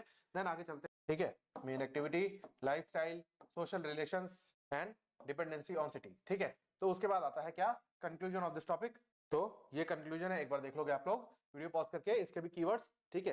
देन उसके बाद यहाँ पर ये कंक्लूजन खत्म हो जाता है। अब उसके बाद चलते हैं to the next topic that is modernization and post modernization, ठीक है, तो मतलब क्या है ये समझ लेते हैं। तो इंट्रोडक्टरी पार्ट अगर देखते हैं तो society continuously change in response to economic development, technological innovation and cultural transformation and political restructuring, ठीक है, तो बेसिकली मॉडर्नाइजेशन का मतलब क्या है, when we convert ourself and tag ourself that we are modernizing, मतलब हम मॉडर्न हो रहे हैं और हम क्या कर रहे हैं, सो कॉल्ड डेवलपमेंट कर रहे हैं, ठीक है, तो दैट इज, तो जब हम क्या करते हैं, सोसाइटी जब चेंज होती है, और कैसे चेंज होती है, towards economic development and technological innovation and cultural transformation and political restructurisation, तब क्या होता है, तब वो स्टेप ऑफ मॉडर्नाइजेशन है, ठीक है। देन उसके बाद modernization and post modernization are two important theoretical framework used to understand these changes, ठीक है, तो दो इंपॉर्टेंट फ्रेमवर्क है, that is modernization and post modernization, जैसे हमने उसमें करा था urbanisation, suburbanization and exurbanization, ठीक है, सिमिलरली उसी तरीके से अगर आगे देखते हैं तो क्या आता है, modernization explains the transition from traditional to modern society, ठीक है, तो जब सोसाइटी क्या थी, ट्रेडिशनल थी, और कैसे कैसे वो ट्रेडिशनल सोसाइटी क्या हुई, मॉडर्न सोसाइटी हुई, मतलब जो वेस्टर्न इन्फ्लुएंस है किस तरीके से सोसाइटी पे आता गया, ठीक है। देन उसके बाद पोस्ट मॉडर्नाइजेशन को अगर देखें क्या है, critiques modernization and highlights the fragmented, plural and uncertain nature of contemporary society. ठीक है, तो बेसिकली इसका मतलब क्या है? It is the critics modernization. तो जो क्रिटिक्स है मतलब मॉडर्नाइजेशन के जो क्रिटिक्स हैं, मतलब जो मॉडर्नाइजेशन को सही नहीं कहते, ठीक है, उनके हिसाब से जो fragmented and plural version of the society है, किस तरीके से आज की सोसाइटी बदलती जा रही है टुवर्ड्स द वेस्टर्न कल्चर, तो उसके बारे में बात, ठीक है। देन उसके बाद आगे चलते हैं। मॉडर्नाइजेशन को अगर हम डिस्कस करते हैं, what is the meaning of modernization, तो इसका मतलब क्या है? It is a process of social, economical, political and cultural transformation. ठीक है, तो क्या है? तीन चीजें आप याद रखोगे, social, economical, political and cultural transformation. तो सारी चीजें जब क्या हो, सोसाइटी की जो बेसिक चीजें हैं वो ट्रांसफॉर्म होने लगे, मतलब अपग्रेड होने लगे, या अगर मैं पोस्ट मॉडर्नाइजेशन के टर्म्स में कहूं तो डिग्रेड होने लगे। ठीक है, देन उसके बाद through which traditional societies become modern. ठीक है, तो जो ट्रेडिशंस पे डिपेंड होती थी सोसाइटीज, वो क्या हो गई? वो मॉडर्न हो गई। देन उसके बाद it involves adoption of scientific knowledge, rational thinking, industrial economy and democratic governance and secular values। ठीक है, तो ये सारी चीजें जो है इसमें इन्वॉल्व रहती हैं। What is scientific knowledge? जब हम रीजंस पे सोचें, मतलब लॉजिकल थिंकिंग जो हम डेवलप करें। देन उसके बाद रैशनल ट्रेनिंग एंड, मतलब जिसे हम, जैसे हम कोई भी कंक्लूजन विड्रॉ करते हैं तो वो कंक्लूजन किस पे चीज पे बेस्ड है, किस रीजन पर बेस्ड है, उसकी बात होती है। एंड इंडस्ट्रियल इकोनॉमी, मतलब जब बूस्ट हो economy through industries. And democratic governance, मतलब जहां पर जनता का राज हो। ठीक है, देन उसके बाद आगे चलते हैं। तो क्या है एजम्पशंस, क्या है मॉडर्नाइजेशन के? तो पहला एजम्पशन क्या है? All societies move through similar stages of development. ठीक है, तो सबसे पहला जो मॉडर्नाइजेशन का जो एजम्पशन है वो क्या है? कि सारी सोसाइटीज, चाहे वो कोई भी सोसाइटी हो, वो सारी सोसाइटीज डेवलपमेंट की सारी स्टेजेस सबकी सेम रहती है। ठीक है, देन उसके बाद western societies represent model of modernity. ठीक है, तो जो बोलते हैं ना वेस्टर्न कल्चर हावी हो रहा है, तो दैट इज बिकॉज की मॉडर्नाइजेशन का जो मॉडल है वो किस पे बेस्ड है? वो वेस्टर्न सोसाइटी पर बेस्ड। देन उसके बाद tradition is an obstacle to progress. ठीक है, तो जब ये थिंकिंग आ जाए कि जो हमारे ट्रेडिशंस हैं वो क्या है? वो एक हर्डल है, वो एक ऑब्स्टेकल है, वो एक अवरोध है टू द प्रोग्रेस। ठीक है, देन उसके बाद development is linear and progressive. ठीक है, तो डेवलपमेंट क्या है? लीनियर है और क्या है? प्रोग्रेसिव है, मतलब in the good direction. Then उसके बाद science and rationality replace superstition and tradition. ठीक है, तो सुपरस्टिशन और अंधविश्वास और ट्रेडिशंस को जो रिप्लेसमेंट है वो कौन करता है? साइंस एंड रैशनैलिटी, मतलब लॉजिकल थिंकिंग। देन उसके बाद आगे चलते हैं। तो क्या आता है? फीचर्स ऑफ मॉडर्नाइजेशन क्या है? पहला इंडस्ट्रियलाइजेशन। ठीक है, इंडस्ट्रियलाइजेशन नाम से क्लियर है कि इंडस्ट्री को एस्टैब्लिश करना। देन रैशनलाइजेशन, मतलब replacement of traditional belief with scientific reasoning. ठीक है, तो जब लॉजिकल डिसीजन मेकिंग हो जाए, मतलब डिसीजन के पीछे जो कंक्लूजन है वो क्यों ड्रॉ हुआ, उसके पीछे जब प्रॉपर रीजन हो कि भाई इस वजह से ये कंक्लूजन है। जैसे जब कोर्ट जजमेंट देता है तो उसमें रीजन ऑफ द जजमेंट होता है। ठीक है, तो सिमिलरली उसी तरीके से। देन उसके बाद सेकुलराइजेशन, मतलब जहां पर स्टेट का कोई रिलीजन ना हो, मतलब सारे धर्मों को एक तरीके से देखा जाए। एंड देन अर्बनाइजेशन, जब शहरीकरण हो जाए। देन इंडिविजुअलिज्म, जब क्या हो? जब बात सबकी ना हो, सिर्फ पर्सनल इंडिविजुअल राइट्स की हो। एंड सोशल मोबिलिटी, मतलब क्या है? Movement based on merit rather than birth, जिसको बोलते हैं क्या? मेरिटोक्रेसी। ठीक है, देन उसके बाद आगे चलते हैं। ब्यूरोक्रेटाइजेशन, मतलब क्या है? Expansion of formal organisations govern by rules and procedure. ठीक है, जो बोलते हैं ऑफिसेज। ठीक है, जो रूल्स और प्रोसीजर से गवर्न होते हैं। देन उसके बाद क्या आता है? Social impact of modernization. अगर देखें तो पॉजिटिव इंपैक्ट अगर सबसे पहले डिस्कस करते हैं तो क्या होता है? इकोनॉमिक ग्रोथ है एंड टेक्नोलॉजिकल प्रोग्रेस है, ये बिल्कुल क्लियर है, ये हम डिस्कस भी कर चुके हैं। ठीक है, देन उसके बाद आता है expansion of education and literacy. तो एजुकेशन और लिटरेसी का एक्सपेंशन है, मतलब बहुत ज्यादा उसको बढ़ा दिया गया। ठीक है, देन उसके बाद democratic institution and rule of law. तो जो इंस्टीट्यूशंस है वो डेमोक्रेटिक है, मतलब जनता का राज है। और रूल ऑफ लॉ का मतलब क्या है? जहां पर लॉ जो है वो सबके ऊपर है, मतलब सबसे सीनियर जो है, या बोलूं तो सबसे सुप्रीम जो है वो क्या है? वो लॉ। ठीक है, देन उसके बाद improved health care and life expectancy. ठीक है, तो जो हेल्थ केयर है वो बढ़िया हो गई है और जो लाइफ है उसकी एक्सपेक्टेशंस अच्छी हो गई। ठीक है, देन उसके बाद नेगेटिव इंपैक्ट्स अगर देखें तो क्या है? पहला breaking down of traditional family and community. ठीक है, तो जो ट्रेडिशनल फैमिली सिस्टम है और जो कम्युनिटी सिस्टम है वो टूट रहा है धीरे धीरे। Then alienation and loss of social cohesion, तो जो सोशल अट्रैक्शन है, जो बोलते हैं ना कि जो सोशल एक दूसरे से कनेक्टिविटी फील होती है, जुड़ाव फील होता है, वो क्या हो रहा है? वो खत्म हो रहा है, एलियनेट हो रहा है। ठीक है, देन उसके बाद इन्वायरमेंटल डिग्रेडेशन, तो इन्वायरमेंट धीरे धीरे क्या हो रहा है? डिग्रेड हो रहा है, मतलब जो इन्वायरमेंट है वो डिप्लीट हो रहा है। ठीक है, देन आगे चलते हैं। फिर आता है cultural homogenization and growing inequality, ठीक है। तो बेसिकली ये सब चीजें क्या है, ये मॉडर्नाइजेशन के साइड इफेक्ट्स हैं, ठीक है। देन उसके बाद क्रिटिक्स अगर देखें तो क्या है, पहली चीज यूरोसेंट्रिज्म, मतलब ये यूरोपियन यानी कि वेस्टर्न सोसाइटीज पर बेस्ड है। देन उसके बाद इग्नोरिंग कॉलोनियल एक्सप्लॉयटेशन, तो जो कॉलोनियल एक्सप्लॉयटेशन था उसको इग्नोर करता है, बिकॉज कॉलोनियल एक्सप्लॉयटेशन भी यूरोपियन की वजह से हुआ था। And then underestimating cultural diversity, तो जो cultural diversity of the societies उसको ये अंडर एस्टिमेट करता है, उसको इग्नोर करता है। एज्यूमिंग लीनियर प्रोग्रेस, तो जो लीनियर प्रोग्रेस है उसको एज्यूम करके चलता है, जो हमने एजम्पशंस बताई हैं वो, ठीक है। And then justifying inequality in the name of development, ठीक है। तो जो इनइक्वालिटी है उसको जस्टिफाई करता है किसकी आड़ में, डेवलपमेंट की आड़ में, कि भाई डेवलपमेंट है ये, और जबकि क्या है वो इनइक्वालिटीज है, ठीक है। देन आगे चलते हैं। अब आता है क्या, पोस्ट मॉडर्नाइजेशन। तो पोस्ट मॉडर्नाइजेशन का मतलब क्या है कि जब मॉडर्नाइजेशन खत्म हो जाए तो उसके बाद क्या है, पोस्ट मॉडर्नाइजेशन का पीरियड है, कि जब कोई चीज मॉडर्न हो गई अब क्या है वो, ठीक है। तो ये है, it refers to a stage और condition of society that emerges after the limits of modernity become visible, ठीक है। तो जब मॉडर्निटी क्या हो, विजिबल हो जाए, जब मॉडर्न जो बनना चाहते थे जब वो बन गए, तो उसके बाद क्या है, वो स्टेज है पोस्ट मॉडर्नाइजेशन, ठीक है। देन उसके बाद नाम से वैसे क्लियर हो रहा है, पोस्ट मॉडर्नाइजेशन मतलब मॉडर्नाइजेशन के बाद, ठीक है। देन उसके बाद it challenges the assumption of modernization such as progress, universal truth, rationality and grand theories, ठीक है। तो बेसिकली ये क्या है, बोलते हैं ना कि तब पछताए होत क्या जब चिड़िया चुग गई खेत, ठीक है। तो जब चिड़िया चुग गई खेत उसके बाद पछताने से क्या होता है, वैसे ही जैसे ही कोई पर्सन या कोई सोसाइटी मॉडर्न हो गई उसके बाद क्या उसने प्रोग्रेस किया, क्योंकि मॉडर्नाइजेशन का बेस क्या है, क्या प्रोग्रेस कर रहे हैं, ठीक है। देन यूनिवर्सल ट्रूथ है मॉडर्नाइजेशन, ये उसका बेस है। रैशनैलिटी एंड ग्रैंड थ्योरीज उसके बेस है। तो उसको चैलेंज करता है पोस्ट मॉडर्नाइजेशन एरा, जहां पर ये होता है कि भाई आप मॉडर्नाइज होके किस तरीके से आपने प्रोग्रेस किया, किस तरीके से आपका यूनिवर्सल ट्रूथ है एंड रैशनैलिटी किस तरीके से, ठीक है। देन उसके बाद ये किस चीज को एम्फसाइज करता है, पहला डाइवर्सिटी ओवर यूनिफॉर्मिटी, ठीक है। तो ये डाइवर्सिटी को जो है सपोर्ट करता है। And then fragmentation over coherence, तो ये अलगाव को सपोर्ट करता है, मतलब फ्रेगमेंट हो जाओ, फ्रेगमेंट्स का मतलब क्या होता है, डिफरेंट डिफरेंट ब्रांचेस में डिवाइड हो जाना, ठीक है। देन उसके बाद plural truth over universal truth, ठीक है। तो यूनिवर्सल ट्रूथ को इग्नोर करके अपने अपने ट्रूथ बना लो, ठीक है। देन उसके बाद intellectual root of post modernization को अगर देखें तो क्या है, पहला disillusionment with modernity after wars, environmental crisis and inequality, ठीक है। तो ये क्या है, ये डिसइल्यूजनमेंट का मतलब क्या है, इल्यूजनमेंट का मतलब ये होता है जब आप एक इल्यूजन में जियो, मतलब अपने ख्यालों में जियो, ठीक है। और डिसइल्यूजनमेंट का मतलब क्या है, जब आप रियलिटी में जियो, ठीक है।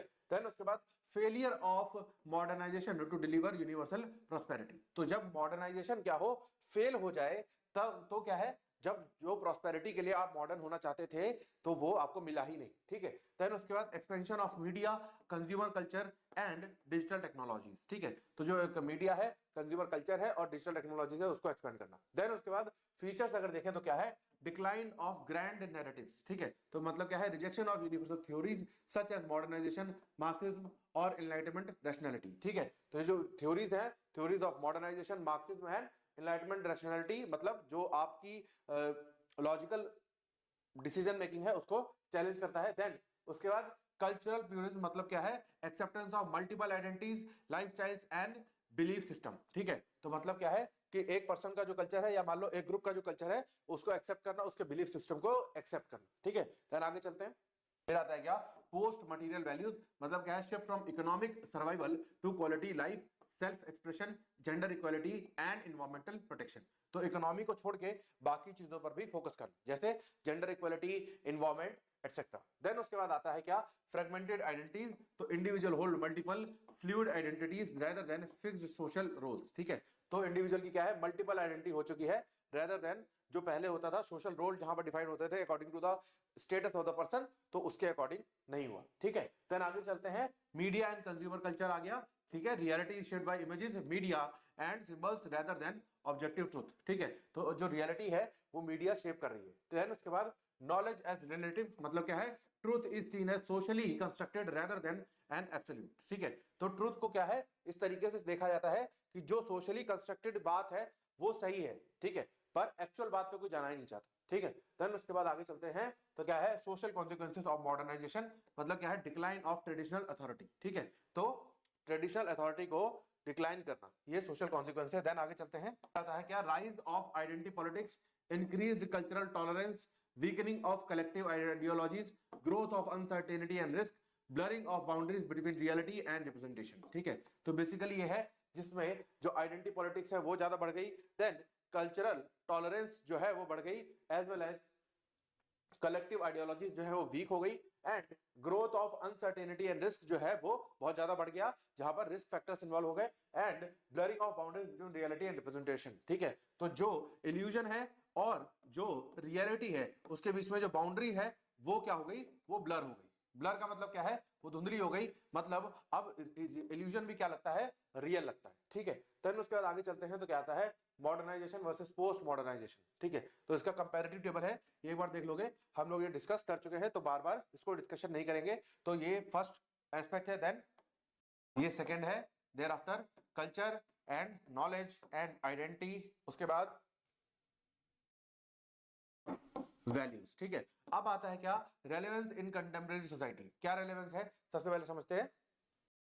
Developing countries still pursue modernization. तो जो डेवलप कंट्री है, मतलब डेवलप्ड कंट्री तो मॉडर्न कंट्री कही जाएगी, पर जो डेवलपिंग कंट्रीज हैं वो क्या होना चाहती हैं, वो मॉडर्न होना चाहती हैं। Then developed societies increasingly show post modernization characteristics. तो जो डेवलप्ड सोसाइटीज हैं वो क्या कर रही हैं, वो पोस्ट मॉडर्न कैरेक्टरिस्टिक्स को शो करती हैं या रिफ्लेक्ट करती हैं। ठीक है, देन उसके बाद both processes coexist and overlap. ठीक है, तो दोनों ही क्या है, कोएग्जिस्ट करते हैं एक साथ और ओवरलैप भी करते हैं। Then globalization accelerates both modernization and post modernization. ठीक है, तो जो ग्लोबलाइजेशन है वो दोनों ही चीजों को बढ़ा रहा है, क्या, modernization and post modern fragmentation. ठीक है, देन उसके बाद आगे चलते हैं तो क्या है, कंक्लूजन ऑफ दिस टॉपिक। एक बार कंक्लूजन देख लोगे, यहाँ पर आपका ये कंक्लूजन खत्म हो जाता है। ठीक है, तो इसी के साथ ये टॉपिक हमारा खत्म हो गया। अब चलते हैं नेक्स्ट टॉपिक पे, that is changes introduced in society due to modernization, post modernization and LPG process. ठीक है, तो इन सब की वजह से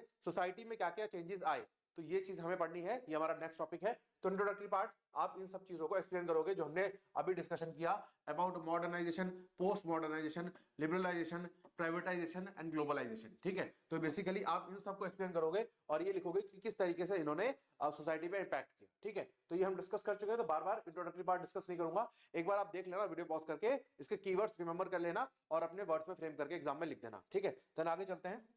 इकोनॉमिक चेंजेस इन सोसाइटी को अगर देखें तो क्या है, ट्रांसफॉर्मेशन ऑफ इकोनॉमिक स्ट्रक्चर। ठीक है, तो जो इकोनॉमिक स्ट्रक्चर है सोसाइटी का वो ट्रांसफॉर्म हो गया। कैसे, पहला एग्रेरियन इकोनॉमी से क्या बन गई, industrial and service based economy. ठीक है, तो एग्रीकल्चर से क्या हो गया, एग्रीकल्चर से मामला शिफ्ट हो गया। ठीक है, then subsistence production, market oriented production हो गई। ठीक है, तो जो पहले प्रोडक्शन क्या होती थी, सब्सिस्टेंस के लिए, मतलब हमारी एग्जिस्टेंस के लिए, हमारी जरूरतों के लिए, अब क्या हो गई, वो मार्केट ओरिएंटेड हो गई कि मार्केट में जिस चीज की ज्यादा रिक्वायरमेंट है वो चीज शुरू हो गई। ठीक है, देन उसके बाद चेंजेस इन एम्प्लॉयमेंट पैटर्न अगर देखें तो पहला डिक्लाइन ऑफ एग्रीकल्चर, ये हम समझ ही चुके हैं। देन आगे चलते हैं, growth of industrial service IT and GIG economic jobs. ठीक है, then rise of contractual and flexible employment. ठीक है, तो बेसिकली जो इंडस्ट्रियलाइजेशन और ग्लोबलाइजेशन का जो इम्पैक्ट है उसी तरीके का आपको लिखना है जो आजकल चल रहा है। ठीक है, देन उसके बाद राइज ऑफ कंज्यूमर कल्चर जो है वो देख लेते हैं। तो जो कंज्यूमर कल्चर है वो बढ़ गया because of more options in the market. ठीक है, तो कंज्यूमरिज्म बढ़ गया,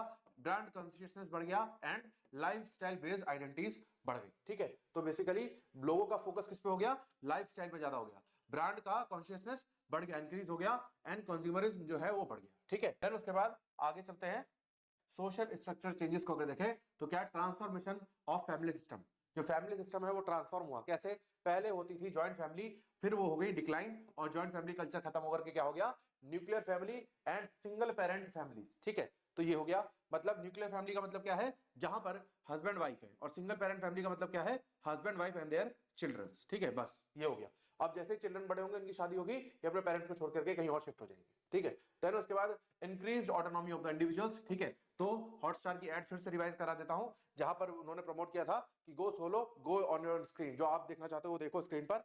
फैमिली एंटरटेनमेंट का कंसेप्ट धीरे धीरे खत्म हो गया। देन उसके बाद पोस्ट मॉडर्नाइजेशन सोसाइटी का मतलब क्या है, पहला लिव इन रिलेशनशिप्स। ठीक है, तो इन्होंने लिव इन रिलेशनशिप्स को नॉर्मलाइज कर दिया, एक कॉमन सी बात हो गई। देन उसके बाद डिलेड मैरिज, तो शादी क्या हुई, डिलेड हो गई, और लोगों के अंदर ये हो गया कि पहले मैं इकोनॉमिकली और फाइनेंशियली स्टेबल हो जाऊं, देन शादी करूंगा, और इकोनॉमिक और फाइनेंशियल स्टेबिलिटी आती है एक बहुत ज्यादा एज के बाद। ठीक है, देन उसके बाद वॉलंटरली चाइल्डलेसनेस, मतलब बिना बच्चे के रहना, ये अपनी इच्छा से। ठीक है, देन उसके बाद आगे चलते हैं तो क्या है, चेंजेस इन सोशल स्ट्रेटिफिकेशन को अगर देखें तो क्या है, तो ट्रेडिशनल स्ट्रेटिफिकेशन किस पर बेस्ड था, बर्थ पे। तो बर्थ पे क्या होता था कि बेस्ड ऑन कास्ट तो उसके अकॉर्डिंग वो स्ट्रेटिफिकेशन हो जाता था कि बंदा अगर हायर कास्ट से बिलोंग करता है तो उसको सोशल स्टेटस अच्छा मिलता था, और अगर लोअर कास्ट से बिलोंग करता है तो उसको वैसा मिलता था, या अगर मेल फीमेल के बेसिस पे देखे तो भी बर्थ के बेसिस पे ही होता था, ठीक है। पर अब क्या हुआ, अब जो स्ट्रेटिफिकेशन किस पे बेस हो गया, पहला क्लास पे, क्लास सिस्टम पे, कि जिसको जितना अच्छा स्टेटस है इन द सोसाइटी उसको उतना अच्छा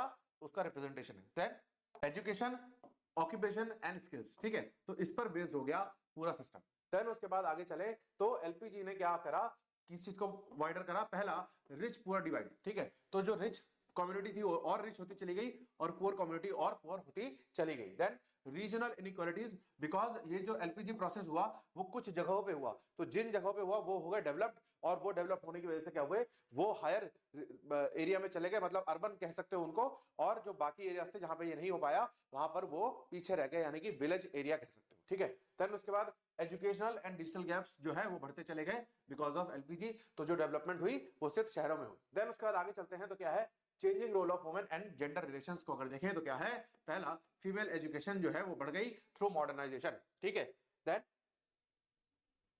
वर्कफोर्स पार्टिसिपेशन जो है वो भी बढ़ गया, ठीक है। देन उसके बाद आगे चलते हैं, लीगल राइट्स भी बढ़े और एज वेल एज अवेयर हुए लोग उसके बारे में about the legal rights. Then post modernisation की अगर बात करें तो जेंडर इक्वालिटी बढ़ी in post modernisation, fluid gender identities बढ़ी एंड क्वेश्चनिंग ऑफ पैट्रियार्की बढ़ी, ठीक है, तो जो पैट्रियार्कल सिस्टम है उसको चैलेंज करना शुरू किया गया। देन उसके बाद ग्लोबलाइजेशन से क्या हुआ, feminization of informal labour and double burden of work and family, ठीक है, तो बेसिकली जो कहा जाता है ना कि पहले जो वुमेन रहती थी वो घर में रहती थी और उनका काम क्या होता था, घर संभालना, ठीक है। अब क्या है, अब उनको वर्क भी करना है तो उनके ऊपर क्या है, डबल बर्डन है कि उनको घर भी संभालना पड़ रहा है और उनको वर्क भी करना पड़ रहा है, ठीक है। देन उसके बाद कल्चरल एंड वैल्यू चेंजेस को अगर देखें तो shift from traditional to rationality को देखते हैं अगर, तो मॉडर्नाइजेशन से क्या हुआ, वीक हुई कुछ चीजें, क्या, कस्टम बेस्ड अथॉरिटी, ठीक है, तो जो कस्टम्स थे उसके अकॉर्डिंग जो अथॉरिटीज बनाई गई थी वो वीक हो गई। देन उसके बाद आगे बात करें तो आता है क्या, religious dominance in public life, ठीक है, तो जो रिलीजियस डोमिनेंस थी ओवर द पब्लिक लाइफ, मतलब जो पब्लिक थी वो अकॉर्डिंग टू द रिलीजन अपनी अपनी चीजें परफॉर्म करती थी, तो वो जो है वो वीक हो गई। देन आगे चलते हैं, स्ट्रेंथ क्या आई, स्ट्रेंथ आई scientific thinking, secular values and legal rational authority, ठीक है, तो इस चीज की स्ट्रेंथ आई, ये आप देख लो। देन उसके बाद आगे चलते हैं तो क्या है, राइज ऑफ इंडिविजुअलिज्म, मतलब जो इंडिविजुअलिज्म है, मतलब अपने बारे में सोचना, मतलब स्वार्थ सिद्धि होना, तो वो चीज बढ़ गई, मतलब personal freedom, self expression and individual achievement, तो ये चीजें क्या हुई, ये बढ़ गई। देन उसके बाद आगे चलते हैं तो क्या आता है, कल्चरल ग्लोबलाइजेशन एंड हाइब्रिडाइजेशन, इसको समझते हैं।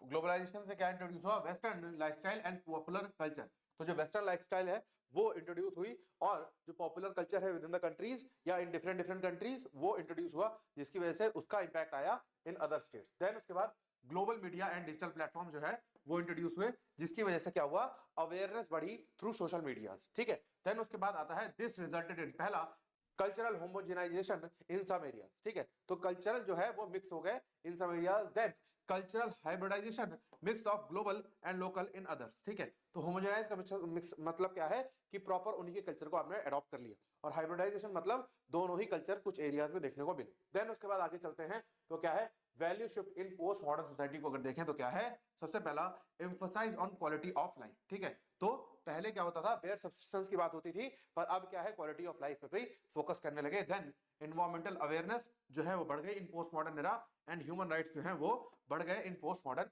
एरा, ठीक है। देन आगे चलते हैं, identity and recognition of individual, वो चीज बढ़ गई। देन उसके बाद देखते हैं तो क्या है, पॉलिटिकल एंड इंस्टीट्यूशनल चेंजेस को अगर देखें तो क्या है, चेंजिंग रोल ऑफ स्टेट, तो स्टेट का जो रोल है वो भी बदल गया, और रोल का कैसे बदला, तो स्टेट का जो कंट्रोल है ओवर द इकोनॉमी वो कम हो गया because of privatization, liberalization and globalisation, ठीक है। देन उसके बाद पब्लिक सेक्टर जो है वो डोमिनेंस उसका भी कम हो गया, ठीक है। देन उसके बाद आगे चलते हैं तो क्या आता है, expansion of democracy and rights, तो जो मॉडर्नाइजेशन है उससे क्या हुआ, जो डेमोक्रेटिक और राइट्स है हमारे, जो डेमोक्रेसी एज वेल एज जो हमारे राइट्स हैं वो बढ़ गए, तो political participation, legal equality and citizenship rights, तो ये सारे राइट्स जो है वो क्या हुए, वो बढ़ गए। देन उसके बाद पोस्ट मॉडर्न सोसाइटी को अगर देखें तो क्या है, आइडेंटिटी बेस्ड मूवमेंट हुई, क्या हुआ, राइट्स डिस्कोर्स हुआ, that is gender in environment minorities के जो राइट्स हैं वो बढ़ गए। देन उसके बाद आगे चलते हैं तो क्या है, growth of bureaucracy and surveillance. तो मतलब क्या है, ऐसी ऑर्गेनाइजेशंस जो वर्क करती हैं on some rules and regulations, तो वो जो है वो बढ़ गई, मतलब फॉर्मल ऑर्गेनाइजेशंस जो है वो बढ़ गई। Expansion of formal organization, rule based governance, तो ये दोनों चीजें बढ़ गई। देन उसके बाद पोस्ट मॉडर्न में क्या हुआ, डिजिटल सर्वेलेंस बढ़ गया एंड डेटा बेस्ड गवर्नेंस। तो कैमरे के through surveillance as well as technological innovation, उस तरीके से नजर रखना, एंड डेटा बेस्ड गवर्नेंस जो है अकॉर्डिंग टू द डेटा, जो गवर्नेंस है मतलब रूलिंग ओवर द पीपल, तो वो चीज बढ़ गई। देन उसके बाद आगे चलते हैं, देखें क्या है, changes in education and knowledge system. ठीक है, तो चेंज हुआ किसमें, एजुकेशन और नॉलेज सिस्टम में। तो क्या हुआ, तो मॉडर्नाइजेशन से जो एजुकेशन है वो वाइड स्प्रेड हुई, मतलब फैली और बढ़ गई, मतलब लोग ज्यादा एजुकेट होने लगे। And then more technical and professional type की एजुकेशन जो है वो हो गई। ठीक है, देन उसके बाद आगे चलते हैं तो क्या है, कॉमर्शियलाइजेशन ऑफ एजुकेशन। तो एजुकेशन भी क्या हुई, कॉमर्शियलाइज हो गई। जो स्कूल्स हैं, जो कोचिंग सेंटर्स हैं, वो कॉमर्शियलाइज हो गए। ठीक है, तो प्राइवेट इंस्टीट्यूट्स बढ़ गए और education as a market commodity उनको देखने लगी। ठीक है, मतलब हर चीज में बड़ी बड़ी फीस इन्वॉल्व हो गई। ठीक है, देन आगे चलते हैं, knowledge in post modern society में देखें तो पहला क्या है, एब्सोल्यूट ट्रुथ को इन्होंने क्वेश्चन करा कि आप जो सच्चाई मानते हो वो क्यों मानते हो, उसको बताओ। ठीक है,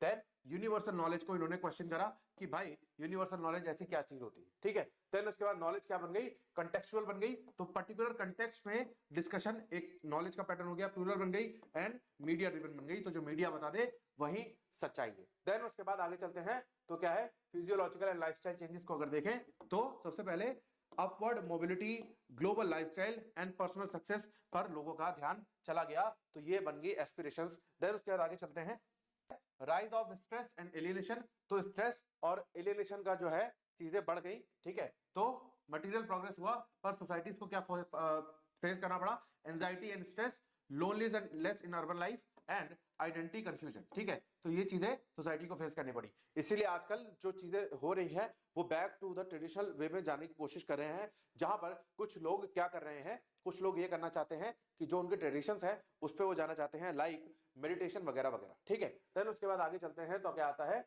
इन्वायरमेंटल चेंजेस। तो इन्वायरमेंटल भी चेंज हुआ और इन्वायरमेंट क्या हुआ, डिप्लीट हुआ या फिर बोले तो डिग्रेड हुआ। ठीक है, तो resource exploitation, urban pollution and climate change ये देखने को मिला because of LPG and modernization. ठीक है, देन उसके बाद आगे चलते हैं तो क्या है, post modern awareness has also produce environmental movements. तो जो पोस्ट मॉडर्नाइजेशन एरा है, जहां पर मॉडर्नाइज होने के बाद वाला जो एरा है, उसमें क्या हुआ, कुछ इन्वायरमेंटल मूवमेंट्स हुई। And then sustainable development discourse. ठीक है, तो मतलब क्या है, सस्टेनेबल डेवलपमेंट का मतलब क्या है कि अगर मान लो आपके पास 1 लीटर ऑफ पेट्रोल है, तो उसको इस तरीके से यूज करो कि उसकी मैक्सिमम यूजेज हो जाए, मतलब वेस्टेज मिनिमम हो और यूजेज मैक्सिमम हो। ठीक है, फिर उसके बाद आगे चलते हैं तो ओवरऑल असेसमेंट है, मतलब क्या है कि जो भी चीजें हुई ये प्रोसेस थे, कौन कौन से process, modernization, post modernization, urbanization, globalization and privatisation and liberalization. ठीक है, तो ये सब चीजों से क्या हुआ, ग्रोथ अलोंगसाइड इनइक्वालिटी, तो ग्रोथ तो हुई पर इनइक्वालिटी भी बढ़ी,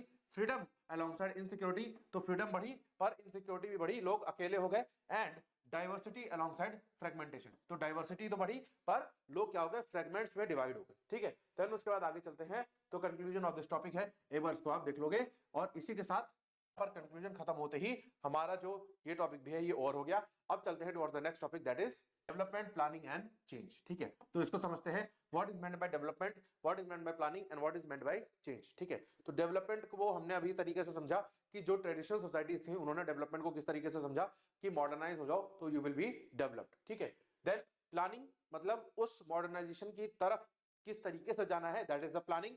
और चेंज क्या है, क्या क्या चीजें चेंज करनी है, सोशल रिफॉर्म में क्या चाहिए और सोशल को किस तरीके से चेंज करना है वो चीज। ठीक है, देन उसके बाद इसमें देखते हैं तो ये तीनों क्या है, ये इंटरकनेक्टेड कांसेप्ट्स हैं। ठीक है, तो ऑब्वियसली ये तीनों आपस में जुड़े हुए कांसेप्ट्स हैं। ठीक है, development refers to improvement in social and economic conditions, planning provides deliberate and organized strategy to achieve development, and change represents the actual transformation in social structure, institution and values that results from these efforts। ठीक है, तो जो development है, development मतलब क्या है, improvement in social and economic life. ठीक है, और वो मिलेगी कैसे, थ्रू प्लानिंग, और प्लानिंग करने के बाद जो डेवलपमेंट अचीव हुआ तो उसमें क्या क्या चेंज हुआ वो बताएगा क्या, चेंज। ठीक है, देन उसके बाद आगे चलते हैं तो ये देख लोगे आप लोग एक बार, उसके बाद नेक्स्ट डिस्कशन करते हैं, that is concept of development. ठीक है। तो मीनिंग अगर देखें तो क्या है, सबसे पहले development refers to process of progressive improvement. ठीक है, तो ऑब्वियसली डेवलपमेंट का मतलब यही है कि अगर जब भी हम वर्ड डेवलप करते हैं,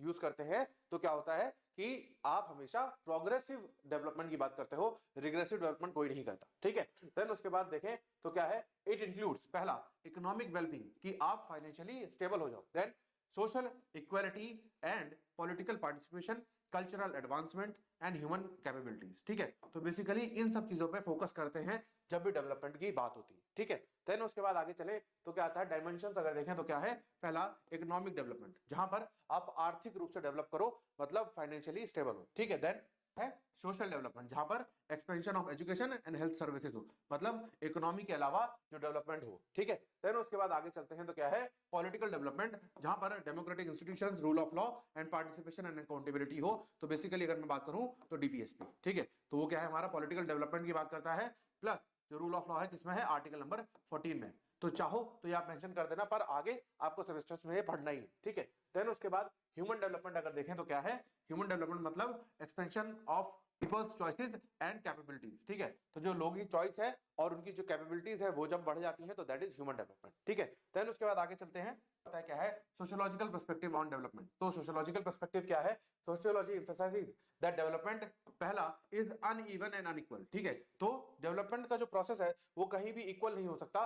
मान लो एक सोसाइटी है जहां पे 100 लोग हैं, तो जरूरी नहीं है कि 100 के 100 लोग एक साथ डेवलप करें, बल्कि क्या हो सकता है 10 लोग डेवलपमेंट करना चाहते हो और 90 उसी कंडीशन में रहना चाहते हो। ठीक है, देन उसके बाद अफेक्ट्स डिफरेंट ग्रुप्स डिफरेंटली। तो जो डिफरेंट ग्रुप्स हैं उनके व्यू पॉइंट के हिसाब से, उनकी थिंकिंग के हिसाब से, उनके बिहेवियर के हिसाब से उन पे उस डेवलपमेंट का इफेक्ट आता है, and then often produces both progress and problems. ठीक है, तो दोनों ही चीजों को प्रोड्यूस करता है कि प्रोग्रेस तो होती है पर उसके साथ साथ उसके साइड इफेक्ट होते हैं प्रॉब्लम्स। ठीक है, देन उसके बाद आगे चलते हैं तो क्या है, कंसेप्ट ऑफ प्लानिंग। अब प्लानिंग का कंसेप्ट है, तो मीनिंग हम समझ चुके हैं कि प्लानिंग का मीनिंग क्या है, कि how to achieve that development, वो है प्लानिंग। ठीक है, देन आगे चलते हैं, इसमें क्या क्या इन्वॉल्व होता है प्लानिंग में, पहला ऑब्जेक्टिव्स को सेट करना। जैसे आपका एग्जाम आ रहे हैं, आप ये वीडियो देख रहे हो, ठीक है, तो आपका ऑब्जेक्टिव सेट है कि भाई इस तारीख को पेपर है, इस तारीख को, जैसे मान लो कि फॉर एग्जांपल 4 दिन की छुट्टी है बीच में, तो आप 1 यूनिट पर डे के हिसाब से चलोगे और आप जो है रिवीजन कर लोगे, तो दैट इज प्लानिंग। देन उसके बाद आइडेंटिफाइंग प्रायोरिटीज, तो प्रायोरिटीज जैसे बोलते हैं ना कि एग्जाम से पहले कि कौन सी यूनिट इंपॉर्टेंट है, कौन सी यूनिट डिफिकल्ट है, पहले उसको पढ़ो, देन इजी वाली पढ़ो। ठीक है, फिर उसके बाद एलोकेटिंग रिसोर्सेज, तो रिसोर्सेज को एलोकेट करना ताकि हम क्या करें, उस चीजों पे पहुंच सके। तो एग्जांपल देता हूं कि जैसे एग्जाम आ रहे हैं तो आप वीडियोस के रिसोर्सेज को एलोकेट करोगे, एक साथ करोगे और फिर आप उसको स्टडी करके आगे बढ़ो। देन इंप्लीमेंटिंग पॉलिसीज, तो पॉलिसीज को इंप्लीमेंट करना, मतलब जो रिसोर्सेज आपने एलोकेट करे उसमें जो टीचर्स ने आपको पढ़ाया उसको आप इंप्लीमेंट करोगे। ठीक है, देन उसके बाद मॉनिटरिंग आउटकम्स, तो उसके बाद जाओगे पेपर देने और फिर देखोगे कि कितना आपका सिलेबस में से जो हम लोगों ने डिस्कस किया था उसमें से कितना पार्ट कवर हुआ और कितना रह गया। ठीक है, देन उसके बाद आगे चलते हैं, तो टाइप्स ऑफ प्लानिंग अगर देखें तो क्या है, सेंट्रलाइज्ड प्लानिंग, मतलब जहां पर क्या है, स्टेट का रोल है, स्ट्रॉन्ग रोल है स्टेट का, मतलब गवर्नमेंट। ठीक है, तो allocation of resources by central authority, जहां पर यूनियन गवर्नमेंट, अगर हम इंडिया की बात करें तो वहां पर क्या है, यूनियन गवर्नमेंट का मेजर रोल है सेंट्रलाइज्ड प्लानिंग में। Then common in socialist and developing societies. ठीक है, तो ये सोशलिस्ट में ही हो सकती है, बिकॉज सोशलिस्ट सोसाइटी जो होती है उसी में गवर्नमेंट का रोल है, कैपिटलिस्ट में तो है ही नहीं। ठीक है, देन उसके बाद आगे चलते हैं तो क्या आता है, डेमोक्रेटिक प्लानिंग, जहां पर जो जनता है उसकी बात होती है। ठीक है, देन आगे चलते हैं, डेमोक्रेटिक प्लानिंग में क्या आता है, balance between state and market, तो स्टेट और मार्केट मतलब government as well as private के बीच में बैलेंस है, and emphasis on welfare and inclusion, तो एम्फेसिस किस पे है, मेन फोकस किस पे है, welfare of the individual and inclusion of every group. ठीक है, देन उसके बाद आता है क्या, इंडिकेटिव प्लानिंग, मतलब क्या है, target and guidelines rather than strict control. ठीक है, तो ये बेसिकली स्ट्रिक्ट कंट्रोल पे फोकस ना करके ये क्या करते हैं, टारगेट्स और उन गाइडलाइंस पे फोकस करते हैं कि आपको ये टारगेट अचीव करना है थ्रू दिस गाइडलाइंस। ठीक है, देन उसके बाद मार्केट प्लेस सिग्निफिकेंट रोल, तो इसमें क्या है, मार्केट का रोल बहुत इंपॉर्टेंट है। ठीक है, देन उसके बाद ऑब्जेक्टिव्स अगर देखें तो क्या है, पहला एक्सेलरेट इकोनॉमिक ग्रोथ, ऑब्वियसली हर डेवलपमेंट का एक इकोनॉमिक फैक्टर तो होता ही है। Then reduce poverty and unemployment, तो जो पॉवर्टी यानी गरीबी और अनएम्प्लॉयमेंट मतलब बेरोजगारी है उसको खत्म करो। And then ensured balance regional development, तो जो रीजनल डेवलपमेंट है, मतलब मान लो कि 10 रीजन्स आते हैं एक पर्टिकुलर स्टेट में, तो 10 के 10 को बैलेंस तरीके से ग्रो करो। देन प्रमोट सोशल जस्टिस, तो जस्टिस की एक्सेसिबिलिटी हर किसी के पास हो। And then collect market failures, तो मार्केट क्यों फेल हुई उसको करेक्ट हो, ठीक है। उसके बाद लिमिटेशंस अगर देखें, लिमिटेशंस क्या है, ब्यूरोक्रेटिक इनएफिशिएंसी, तो जो ऑफिसेज हैं जिनको रूल्स एंड रेगुलेशन से वर्क करना होता है, वो जब इनएफिशिएंट हो जाते हैं तो वो क्या है, वो प्रॉब्लम है, यानी कि लिमिटेशन है on the planning. Then lack of grass root participation, तो जब ग्रास रूट लेवल से लोग पार्टिसिपेट नहीं करते तो क्या है, वो फेलियर या फिर limitation of the planning. Then corruption and elite capture, जब करप्शन आ जाता है और जो इलाइट कम्युनिटी है, यानी कि इलाइट पॉलिटिकल इलाइट्स होते हैं, मतलब जो जिनके पास स्पेशल प्रिविलेज होती है, एक पोजीशन होती है, एक स्टेटस होता है इन द सोसाइटी, तो वो क्या है, वो चीज जब करप्ट हो जाते हैं और या फिर वो कैप्चर कर लेते हैं कि भाई इस जगह पे हम होने नहीं देंगे, तो वो चीज। And then mismatch between policy and social reality, तो जब पॉलिसी और सोशल रियलिटी में मिसमैच हो, मतलब पॉलिसी को सोशल रियलिटी के बेसिस पे ना बनाया जाए, तो प्रॉब्लम होती है। देन उसके बाद आता है क्या, कंसेप्ट ऑफ सोशल चेंज, तो अब इसको देखते हैं। सोशल चेंज का मतलब हमें पता है, हम डिस्कस कर चुके हैं इन प्रीवियस वीडियोस, ठीक है। देन उसके बाद बात करते हैं क्या है सोशल चेंज में। पहला family and kinship, class and stratification and education and work, तो ये बेसिकली क्या है, ये सोशियोलॉजी का एक पार्ट है और जिसमें चेंज होता है, मतलब सोसाइटी का एक पार्ट होने की वजह से सोशल चेंज होगा, तो क्या होगा, इन सब में भी चेंजेस होंगे। देन कल्चर एंड आइडियोलॉजी, ठीक है, तो बेसिकली ये सब सोशल चेंज का पार्ट है। देन उसके बाद नेचर अगर देखें तो क्या है, पहला जो सोशल चेंज है वो ग्रेजुअल हो सकता है या फिर रैपिड हो सकता है, या तो ग्रेजुअली होगा धीरे धीरे, या फिर रैपिड होगा अचानक से। देन प्लान्ड होगा या फिर अनप्लान्ड होगा, ये हम डिस्कस कर चुके हैं। प्रोग्रेसिव होगा या रेग्रेसिव होगा, ये भी हम डिस्कस कर चुके हैं। स्ट्रक्चर और कल्चरल बेस होगा, या तो स्ट्रक्चर के बेस पे होगा या फिर कल्चर के बेस पे होगा, ठीक है। फिर उसके बाद आगे चलते हैं तो क्या है, पर्सपेक्टिव और सोशल चेंज देखें क्या है, तो फंक्शनलिस्ट व्यू क्या है, चेंज एज ग्रेजुअल एडेप्टेशन, तो फंक्शनलिस्ट ये कहते हैं कि जो चेंज है, सोशल चेंज है, वो क्या है, वो ग्रेजुअल एडेप्टेशन है, जब लोग अडेप्ट करते हैं धीरे धीरे, ठीक है। देन उसके बाद आता है क्या, कॉन्फ्लिक्ट थ्योरिस्ट, तो कॉन्फ्लिक्ट थ्योरिस्ट क्या कहते हैं कि जो सोशल चेंज है वो बिकॉज ऑफ कॉन्फ्लिक्ट होता है, कि जब जो कम्युनिटी सफर कर रही है तो जब वो कॉन्फ्लिक्ट क्रिएट करेगी तब क्या होगा, सोशल चेंज होगा। देन उसके बाद interpretive theories focus on meaning and agency, ठीक है, तो ये हम डिस्कशन पहले भी कर चुके हैं, ठीक है। देन उसके बाद आता है क्या, relationship between development, planning and change, ठीक है, तो इन तीनों के बीच में क्या रिलेशनशिप है ये डिस्कस कर लेते हैं। तो सबसे पहला क्या आता है, development as a goal of change, ठीक है, तो डेवलपमेंट मान लो ये है चेंज, ठीक है, यहां से बदलाव शुरू हुआ और इसको पहुंचना कहां तक है, इस जगह तक पहुंचना है, तो ये स्टेज क्या होगी, डेवलपमेंट की स्टेज होगी, ठीक है, तो ये स्टेज होगी लोगों के हिसाब से डेवलपमेंट। अब क्या है कि इस चेंज को यहां तक पहुंचने के लिए क्या चाहिए, इस रास्ते को कवर करने के लिए इसको चाहिए क्या, प्लानिंग, ठीक है, तो ये डिफरेंस है, यही इसके बीच में रिलेशनशिप है, ठीक है। तो नेक्स्ट है, planning is an instrument of change, तो बेसिकली ये क्या है, इंस्ट्रूमेंट है, प्लानिंग क्या है, इसको यहां तक पहुंचाएगा, मतलब जो सोसाइटी है उसको डेवलपमेंट तक पहुंचाएगा। देन उसके बाद चेंज एज द आउटकम, तो चेंज क्या होगा, जो आउटकम होगा वो भी क्या होगा, चेंज होगा, मतलब एक पर्सन है जो मॉडिफाई होकर के बॉडी बिल्डर बन गया, ठीक है, तो जो वो बना जिस एस्पेक्ट पे, जहां पर उसकी नॉर्मल हेल्थ थी, ठीक है, नॉर्मल हेल्थ थी, और जहां से वो बन गया क्या, बॉडी बिल्डर बन गया, ठीक है, तो उस केस में क्या होगा, उस केस में ये होगा कि जो ये वाली चीज थी यहां से चेंज होकर यहां तक पहुंची, तो ये भी चेंज है। देन फाइनल जो आउटकम आया वो भी चेंज का ही एस्पेक्ट है। देन अगर हम मैथमेटिकल एक्सप्रेशन देखें तो डेवलपमेंट क्या है, वो ऑब्जेक्टिव, ठीक है, प्लानिंग क्या है, that is strategy, and change क्या है, दैट इज द आउटकम, ठीक है। देन उसके बाद आगे चलते हैं तो आता है क्या, social consequences of development and planning. अब क्या है, पॉजिटिव चेंजेस अगर देखें कि इनके पॉजिटिव चेंजेस क्या है डेवलपमेंट प्लानिंग के, ठीक है, तो improved education and health, obviously yes, ठीक है, तो हेल्थ और एजुकेशन इंप्रूव हुई है।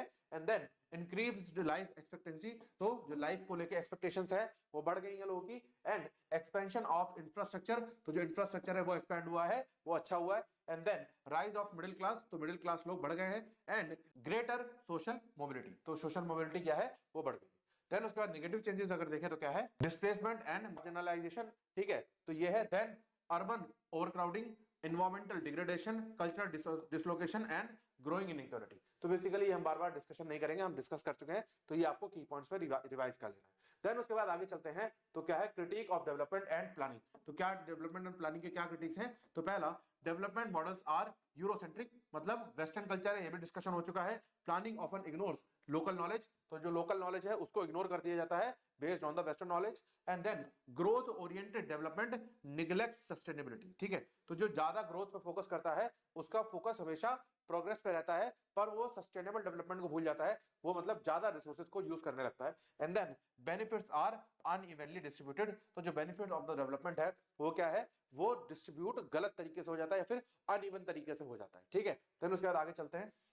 कंटेम्प्रेरी अंडरस्टैंडिंग में अगर देखें तो कंटेम्प्रेरी वर्ड मतलब आज की डेट में अगर देखा जाए तो development is seen as inclusive and sustainable. ठीक है, तो डेवलपमेंट आज की डेट में क्या होता है, सबको इंक्लूड करके चलता है एज वेल एज सस्टेनेबल तरीके से उसको देखा जाता है। Then planning emphasize decentralization and participation. तो प्लानिंग का मतलब क्या है, डिसेंट्रलाइजेशन मतलब जब पावर सेंट्रलाइज ना हो और पार्टिसिपेशन सबका हो। ठीक है, देन उसके बाद social change is rapid due to technology and globalisation. ठीक है, तो सोशल चेंज क्या है, रैपिड है, जल्दी है, ग्रेजुअल नहीं है, बिकॉज ऑफ टेक्नोलॉजिकल इनोवेशन। ठीक है, देन उसके बाद आगे चलते हैं तो क्या है कंक्लूजन ऑफ दिस टॉपिक। तो इसको एक बार आप लोग देख लोगे और इस कंक्लूजन के साथ जो हमारा ये टॉपिक है यहाँ पर खत्म हो जाएगा। ठीक है, देन उसके बाद आगे चलते हैं to the next topic that is social movements and change. तो इसको देख लेते हैं। तो सोशल मूवमेंट्स का मतलब क्या है, जैसे मैं एग्जांपल की बात करूं अगर हिस्ट्री में, तो हिस्ट्री में क्या हुआ, जब गांधी जी ने मूवमेंट शुरू करी तो लोग उनसे जुड़े, तो लोगों के जुड़ने के बाद एक चेंज आया, that is the change of independence. ठीक है, तो ये है सोशल मूवमेंट्स मतलब क्या है, one of the powerful agents of social change. ठीक है, तो सोशल चेंज करने का जो पावरफुल एजेंट है वो क्या है, सोशल मूवमेंट। जैसे राजा राम मोहन रॉय ने मूवमेंट शुरू करी कि सती प्रथा को अबॉलिश किया जाए, तो वो क्या है, वो सोशल चेंज है, सती प्रथा को अबॉलिश करना, और जो उसकी मूवमेंट है वो क्या है, वो प्रोसेस ऑफ सोशल चेंज। ठीक है, देन उसके बाद they represent organized collective efforts by group of people who seek to bring about resist और रिवर्स सोशल पॉलिटिकल इकोनॉमिक और कल्चरल चेंज। ठीक है, तो जो सोशल इकोनॉमिक और कल्चरल प्रैक्टिस हो रही है उसको रिवर्स या रेजिस्ट करने के लिए जो ग्रुप की एक तरीका है उसको क्या बोला जाता है, उसको बोला जाता है क्या, सोशल मूवमेंट्स। ठीक है, देन उसके बाद आगे चलते हैं। अब उसके बाद आएगा meaning and definition of social movement. Social movement क्या है, collective and continuous effort by group of people aim to achieve a shared goal related to social change. ठीक है, तो यहाँ पर क्या है, मान लो 10 लोग एकजुट हुए और 10 लोगों ने क्या करा, एफर्ट डालना शुरू करा, कोशिश करनी शुरू करी, और उनका एम क्या है, एम सिमिलर है, सेम एम है कि एक पर्टिकुलर सोशल चेंज है जो उन्होंने टारगेट करा है कि हम सोसाइटी को इस तरीके से चेंज करके रहेंगे। ठीक है, देन उसके बाद देखें तो क्या है डेफिनेशन का मतलब क्या है, sociology a social movement can be understood as collective attempt to change or preserve aspect of social structure through organized action, ideology and mobilization। ठीक है, तो बेसिकली सोशियोलॉजी में क्या है, एक सोशल मूवमेंट का मतलब क्या है कि एक प्लान्ड वे, मतलब ऐसा नहीं होता नॉन प्लान तरीके से, जैसे एक प्लान्ड वे किस तरीके से लोगों को उकसाना है या किस तरीके से लोगों को समझाना है कि वो इस कल्चर को, इस पर्टिकुलर ट्रेडिशन को, इस प्रैक्टिस को, कोई भी एक टारगेट प्रैक्टिस हो सकती है, कोई भी एक कॉमन गोल हो सकता है, उसको किस तरीके से चेंज करें या खत्म करें। ठीक है, देन उसके बाद आगे चलते हैं। तो एसेंशियल एलिमेंट क्या आता है, पहला जो हम समझ पाए हैं दैट इज कलेक्टिव एक्शन। ठीक है, तो ये मिला हुआ एक्शन है, मतलब किसी एक के बस की बात नहीं है, ये collective action. Then common objectives है, तो सबका, मान लो 10 लोग मिलकर एक सोशल चेंज को करना चाहते हैं तो उनका एक्शन क्या होगा, कलेक्टिव होगा, और उनका ऑब्जेक्टिव क्या होगा, कॉमन होगा। भाई कॉमन ऑब्जेक्टिव होगा तभी तो वो कॉमन एक्शन कर पाएंगे। एंड देन सस्टेन्ड एफर्ट, मतलब लगातार एफर्ट करते रहेंगे, और वो एफर्ट क्या होगा, सस्टेनेबल डेवलपमेंट की तरह जितना उसका मैक्सिमम आउटपुट हो सकता है उतना होना चाहिए। देन उसके बाद आगे चलते हैं, क्या ideological orientation and desire for social change. तो इनके अंदर क्या होना चाहिए, एक आइडियोलॉजी की ओरिएंटेशन होनी चाहिए, मतलब इनका जो ओरिएंटेशन हो, इनका जो झुकाव हो उस पर्टिकुलर आइडियोलॉजी की तरफ हो जिसको टारगेट कर रहे हैं, एज वेल एज इनके अंदर एक डिजायर होना चाहिए, एक आग होनी चाहिए टुवर्ड्स द सोशल चेंज। ठीक है, देन उसके बाद social movement as instruments of social change. तो ये समझ लेते हैं। तो सोशल मूवमेंट क्या है, चैलेंजेस एग्जिस्टिंग पावर स्ट्रक्चर्स। ठीक है, तो सोशल मूवमेंट क्या करती हैं, जो एग्जिस्टिंग पावर स्ट्रक्चर्स हैं उसको चैलेंज करती हैं ताकि क्या हो, सोशल चेंज हो सके। Then questions dominant values and norms. ठीक है, तो जो डोमिनेंट वैल्यूज और नॉर्म्स हैं in the society, in the existing society, उसको क्वेश्चन करती है। Then demand legal and institutional reforms, तो जो लीगल और इंस्टीट्यूशनल रिफॉर्म्स है उसको डिमांड करती है। And then transform social consciousness. ठीक है, तो जो सोशल कॉन्शियसनेस है उसको ट्रांसफॉर्म करती है, उसको क्वेश्चन, उसको झंझोड़ती है कि वो चीज लोग समझे। ठीक है, देन उसके बाद आता है क्या, कॉजेज ऑफ सोशल मूवमेंट को अगर देखें तो क्या है, ये structural, economic, political, cultural and physiological factors पे होते हैं, मतलब इसके जो कॉजेज है वो इन पर बेस्ड होते हैं। ठीक है, देन उसके बाद आगे चलते हैं। स्ट्रक्चरल इनइक्वालिटी मतलब क्या है, persistent inequality in terms of class, caste, race, gender और एथनिसिटी एटसेट्रा, ये हम डिस्कस कर चुके हैं। देन इकोनॉमिक एक्सप्लॉयटेशन, मतलब जहां पर लोगों से काम ज्यादा कराए या फिर काम उन्हें ना मिले, तो that is economic exploitation. Then political exclusion, मतलब जहां पर लोगों को पॉलिटिकली एक्सक्लूड रखा जाए, मतलब लैक ऑफ पॉलिटिकल रिप्रेजेंटेशन, ठीक है, या फिर denial of political rights. Then उसके बाद आगे चले तो क्या आता है, कल्चरल एंड आइडियोलॉजिकल फैक्टर्स, जैसे traditional norms are challenge and new values such as equality dignity emerge, ठीक है। तो ट्रेडिशनल नॉर्म्स को चैलेंज करा जाए कि भाई अगर ट्रेडिशनल नॉर्म्स किसी की इक्वालिटी को रिकॉग्नाइज नहीं करते या किसी को कोई राइट नहीं देते, तो जब उनको चैलेंज किया जाए तो क्या होगा, जो न्यू वैल्यूज हैं वो इमर्ज होंगी, जैसे इक्वालिटी और डिग्निटी वगैरह, ठीक है। तो उसके बाद आगे चलते हैं, awareness spread through education and media, ठीक है। तो अवेयरनेस है वो कैसे बढ़ती है, कैसे फैलती है, थ्रू एजुकेशन एंड मीडिया, जब लोग जागरूक होंगे थ्रू मीडिया एंड जब लोग वो समझने की शक्ति होगी थ्रू एजुकेशन। देन उसके बाद आगे चलते हैं तो क्या है, role of leadership and organization. तो लीडरशिप का रोल क्या है, ऑब्वियसली कोई भी मूवमेंट है वो विदाउट लीडर कंप्लीट नहीं हो सकती, बिकॉज एक अगर ग्रुप है तो ग्रुप को गाइड करने के लिए कोई एक पर्सन चाहिए, नहीं तो ग्रुप के लोग जो है वो तितर बितर भागेंगे, ठीक है। तो इसलिए लीडर होना जरूरी है, ठीक है। देन उसके बाद आगे चलते हैं तो क्या है, टाइप्स ऑफ सोशल मूवमेंट्स। तो देखते हैं क्या, तो रिफॉर्मेटिव मूवमेंट्स को देखते हैं, these seek partial change within the existing system without overthrowing it, ठीक है।